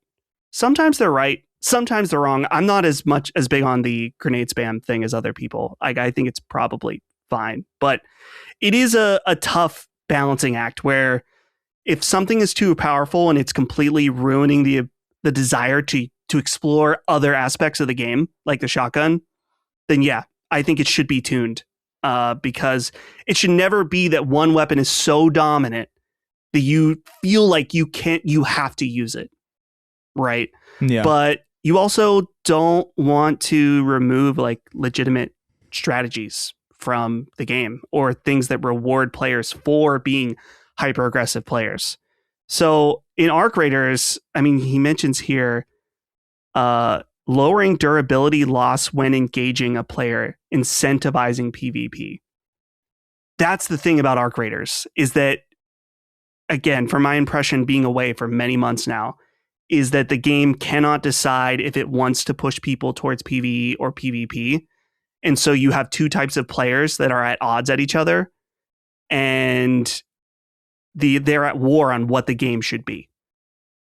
And that's a hard one. I don't really know how to handle that. I feel like if they had kind of like set their direction early on and being like, we're going to let people PvP, there will be rewards, but there's also going to be negatives. We're not going to encourage it, but it has to be a dynamic part of the game. Maybe that would have been better for them instead of kind of trying to walk this tightrope, because I feel like in Marathon, it works so much better where it's like, no, this is a PvP primarily where you may have a few situations that you can team up, but you are putting it on the line because I have attempted teaming up with people that have stabbed me in the back. So I don't do it. Chris, I've talked a lot. I'm curious about your thoughts about this and balancing and metas and Arc. It's tricky, man, because like there is a secret sauce to things, even when they feel kind of tumultuous. Like I think a lot about how Arrowhead fucked around with Helldivers 2 and how they like kind of like, oh, we want it to be more like this, and people got upset and then they ended up undoing the changes. I get it. Like you want to have the best version of the game that you can. And I think it's worth, like, no game is perfectly balanced. Like a perfectly balanced video game is completely fiction. I know some people would argue like XYZ title. It's just like, no, like they settle into whatever their meta is and people enjoy them. But I would say that, Arc Raiders, it's a tricky game because it is successful because it is not punishing. Like it is successful because it is a game that is more likely to yield social kind of, friendly interactions than other games. Like that's the reason why it's appealing, because like your average dad on like a weekday can go on and not be stressed out. A low skill player can go in and get out, and they don't find as nearly as much friction, whereas compared to like literally every other extraction shooter on the market, that's just not the case. Even some of the less successful, like Hunt Showdown and things like that, like it's more friendly. And it's more friendly for a number of reasons. I think the third person perspective does a little bit to do that. Having the gun not be in focus all the time, I think, is a psychological thing where it's just like it means it's not your first resort to any interaction. I think there's like a psychology to that. But Arc Raiders is popular because of the PvE audience. And so it is kind of tricky because you have to keep them satisfied, really. But where does the satisfaction come from? I would argue the tension of like maybe getting into a PvP fight, but maybe not. Marathon's a different situation because Marathon needs to satiate the PvP players, and at least they understand like what their audience is and who their audience is, and they understand the ballpark that they're playing in. But Arc Raiders is kind of in a rough spot where they don't even know what they are, and I don't know how you fix that. I would argue the aggression-based matchmaking is just a bad idea. I think that was just such a terrible plan because the whole point is that like it's unpredictable. So I don't know. It's worth pointing out. I'm glad you said this because I kind of portrayed it, pumped it up as Marathon's doing it right and Arc Raiders is doing it wrong. That's my opinion about those two games, but it's very clear that. Chris, you said like Marathon needs to cater to its PvP players because that's who they are. And it's like, that's true. And the people that play Marathon fucking love it and put hundreds of hours. Me and you are two of them, right? And there's many people in our audience, and they are attempting to cater to us and often successfully. And that's good. But that reflects in the player numbers. Yeah, it's a hostile environment. Problem. Like there are days, look, I love Marathon. I think right now, it's my game of the year, I think. And me too. I think it's fantastic. I think it's an exceptional shooter that will only age. Well, I guess you can't really say that necessarily because it's always changing. But like, I think whatever the narrative on Marathon is going to be, I think it's going to be a positive one at the end of the day, like when all the dust settles. But it is a hostile game. There are days where I'm like, I don't really feel like going through this today. Like I don't have it in me right now. I love it, but I don't have it in me. And yeah, they're doing a lot of tweaks, and I think they're tweaking things, I think, on the Marathon side well, because they're still catering to PvP. Like they had the free kit sponsored, which is a good way to involve. It doesn't make it PvE, but it makes it so like, oh, everybody's kind of starting on an equal playing field. There's no kind of it's I don't know. There's something a little bit more arena shootery about it. It's not quite exactly that, but like everybody's starting with the same starter kits. All you got to go find the power weapons. It's like a pseudo Halo in that way. And so at least when they experiment, they know the realm in which they should be experimenting, which is in PvP. And the PvE that is there, they can choose to push it a little bit more, push it a little bit less, but ultimately, like people aren't going to stop fighting each other. Arc Raiders has two disparate audiences already, and you got to make a choice at a certain point. I would argue get rid of that matchmaking system that you have, because I think that's the whole reason that the game is popular in the first place, is that tension. You don't want to. Who the fuck wants to sit there and be like, let's all be friends, guys? Like there's already like a sentiment in the culture that like Arc Raiders is kind of like Weenie Hut Jr.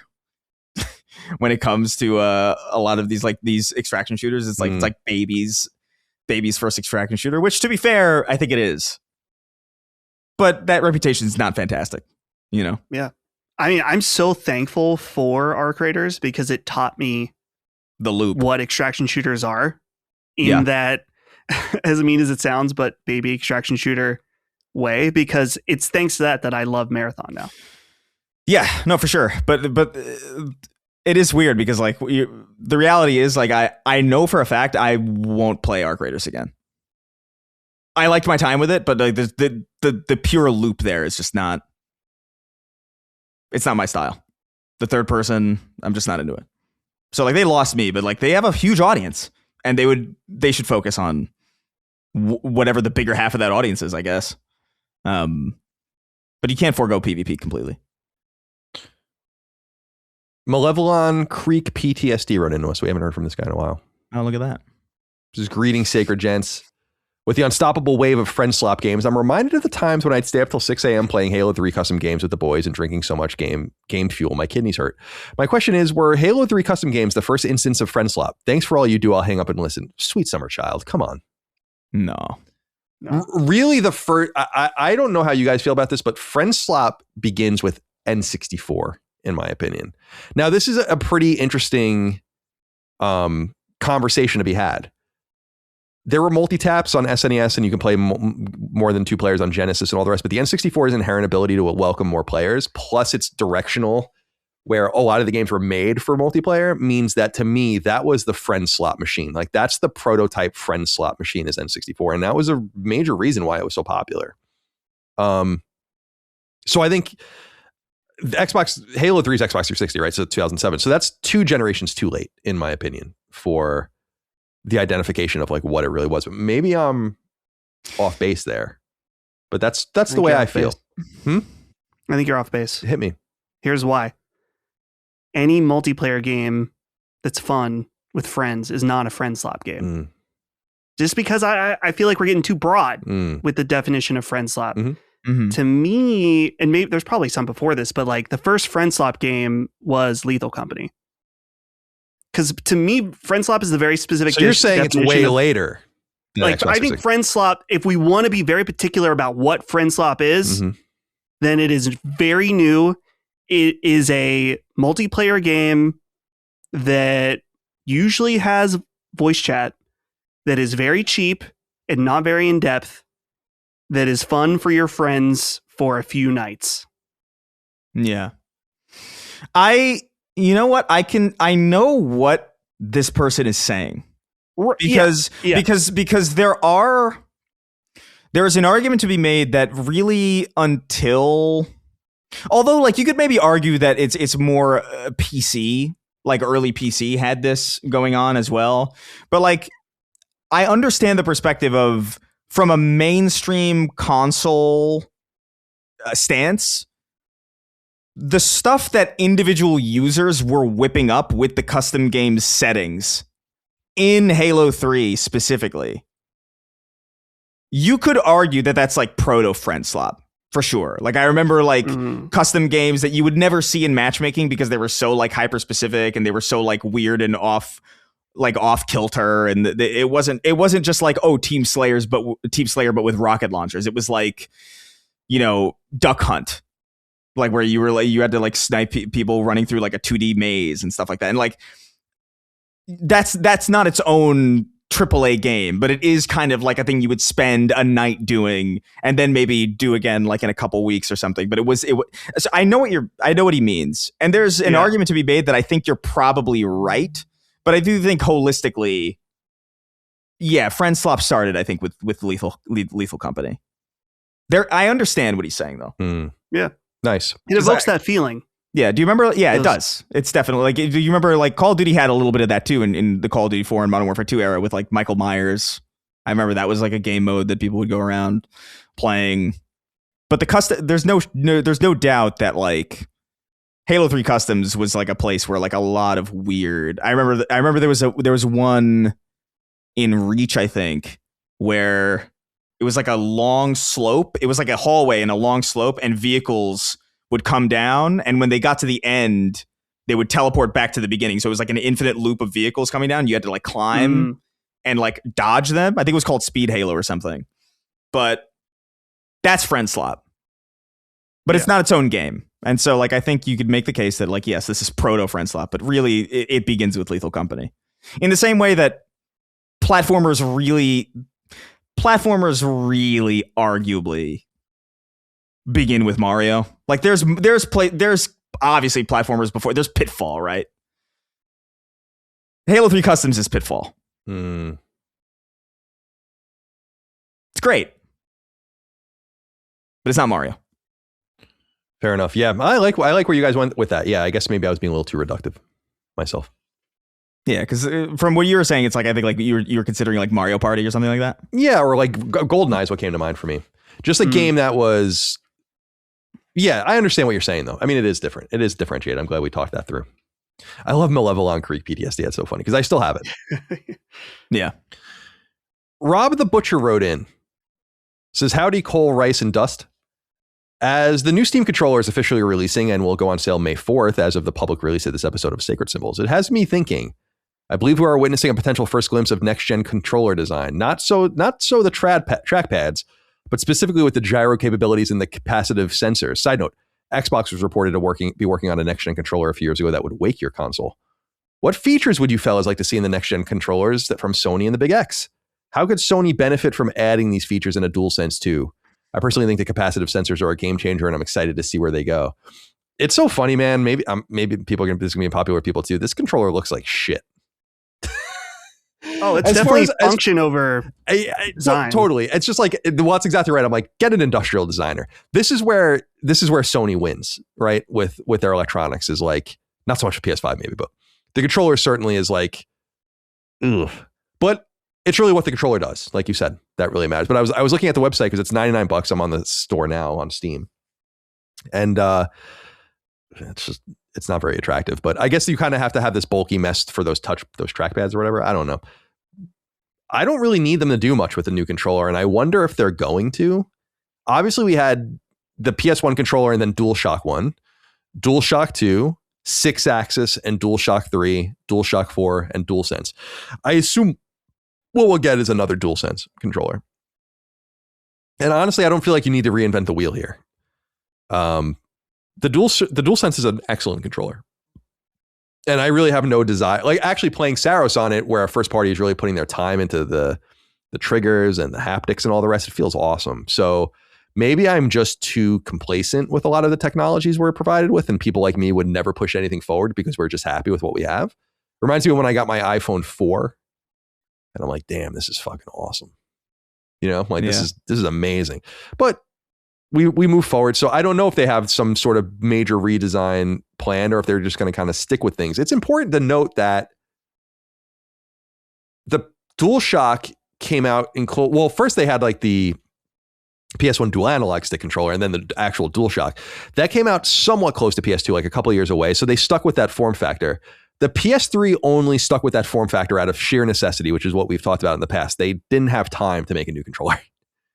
So and I say that for people that don't know, they originally were going to do the Boomerang. Everyone hated it. And they're like, oh no. And so they just put everything into the PS2 controller form. They stuck with that. And then DualShock 4 was finally them evolving that. So it could be, Dustin, that maybe they really will make a new controller, like a truly new controller. I just don't think you really have to. I mean, obviously it's got to be different in some way, but it could be the same form factor, do the same things. I'll be perfectly happy with it. I think they're in a pretty good place. Yeah. First of all, I got to address, what does he mean? Xbox was reported to be working on next gen controller that would wake your console. I don't know. Let me look. Are you telling me the Xbox, you press the Xbox button on the Xbox controller and it wakes it up? I think he means like if you picked it up or something. That sounds fucking horrible. Sounds really stupid. Yeah, I know. It's like you go to move your controller off your couch and it wakes up your console every time. I don't know what he means by that. I'm looking. I'm trying to find, but I don't know. While you look for that, as far as the gyro capabilities and the capacitive sensors, this is on Steam Deck, and maybe people really like this. I know the idea is that like when it can tell when your thumbs are on either the sticks or the buttons, and I know the Steam controller has sensors to tell for the grips. And so you can use those to trigger the gyro controls on and off. And that sounds kind of interesting, but probably not something I'm all that interested in. The only time I've thought capacitive buttons have been cool are, I think they're on the PSVR 2 controllers. And so you can see, or maybe it's Oculus controllers. I can't remember, but I know you could see like it made it feel like you could see your hands in the game based on what buttons your fingers were on. So I'm not really sure if that's something I want in a DualSense 2, but maybe when I get the Steam controller and if I start fucking with that, then maybe it would be something that I become a believer in. But I don't really know what DualSense 2 really even needs. Like you said, Colin, like It has gyro. It has really great rumble. The adaptive triggers are great. They could get the battery life. Yeah, the battery life, which they've Better. already improved as far as I understand. They have improved. And the weight is nice. The weight bothered me at first because it's so heavy compared to any PlayStation controller, even the PS4 controller. I would say it's no joke, probably twice as heavy as the DualShock 4. But I like it. I think it's kind of perfect, actually. So. My only notes are preference, and that's I wish this controller was like 15% smaller. I wish it was more the size of the DualShock 4. Yeah. You can keep the form factor. Yeah. But for my hands, small. Yeah, you got small hands. You know what they say about I have small big hands. palms and small fingers. I don't know what that means. What is that a euphemism You got that big for? dick. Yeah. Big dick, big palms for the grip. Damn. Ew. Well, Jesus Christ. Oh, good Lord. you know how it goes. Yeah, I do know how it goes. Chris, do we need a new controller? Probably not for any real reason. I think, like, I don't know, man. I'm perfectly fine at the 360. You know what I mean? Like, I don't think the adaptive triggers are cool and interesting, and the haptic feedback on the DualShock 4 or on the DualSense is it's neat, but I largely find it like distracting and unnecessary. Like I turn off adaptive triggers whenever I can.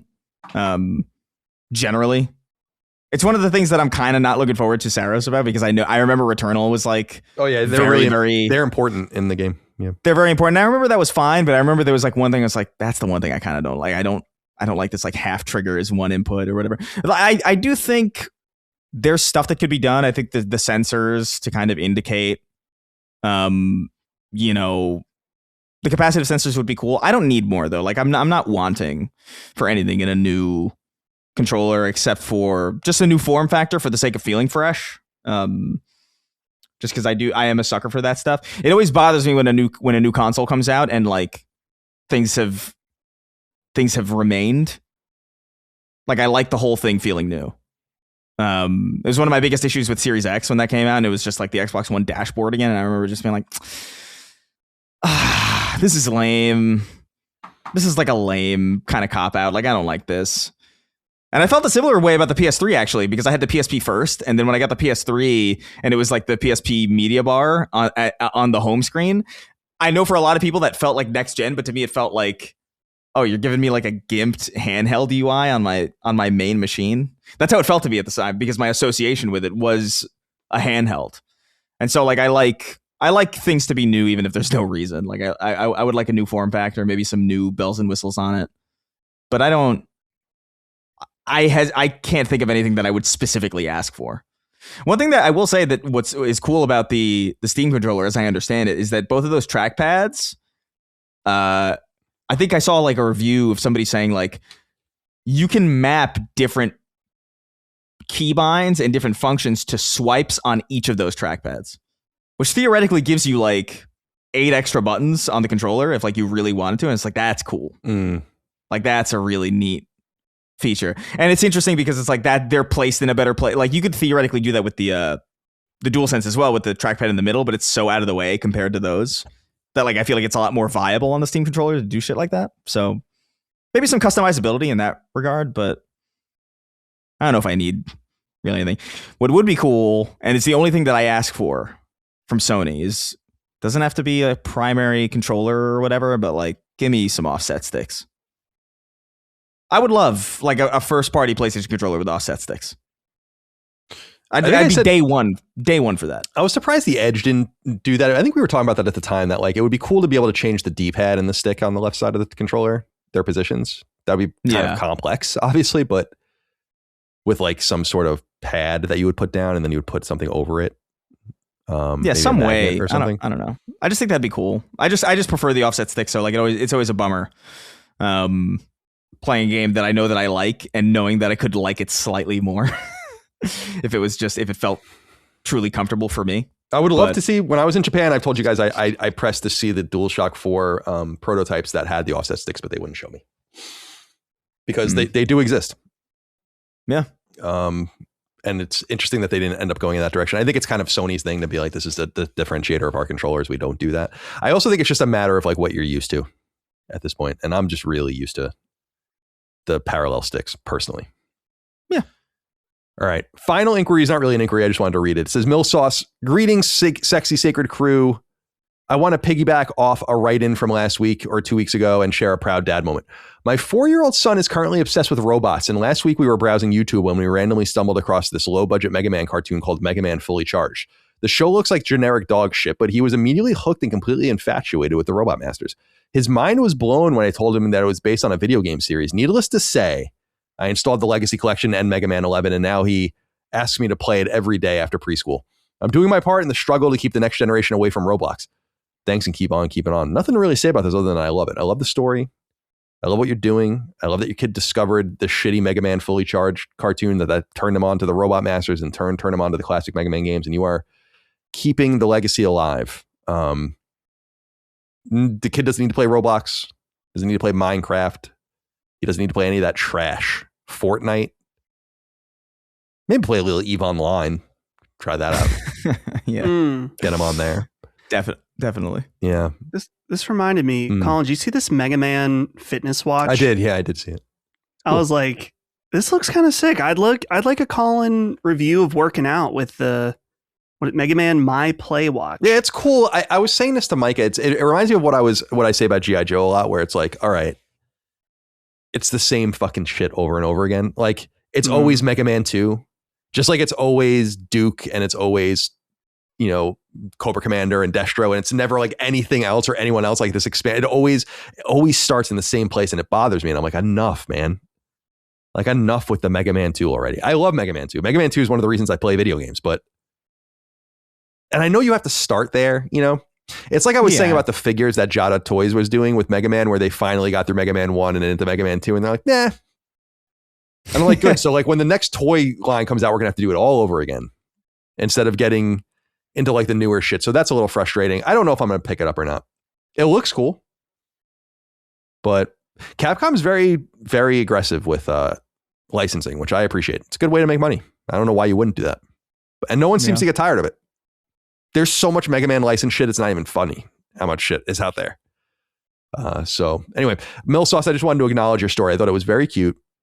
Love to hear that. Hope you've made a Mega Man fan for life. Not unlike Dagon's son, Graydon, who's a Mega Man stan as well from his young years. So keep it up. Keep him away from Roblox. That shit looks like garbage. Looks like trash. Can't believe it. Yeah. All right. That's it, guys. This is a nice light episode. Nothing really to get into apart from this. So let's go around the horn and say goodbye to everyone. Chris, goodbye to you. Be well. Any plans you'd want to share? Anything you want to say before we go?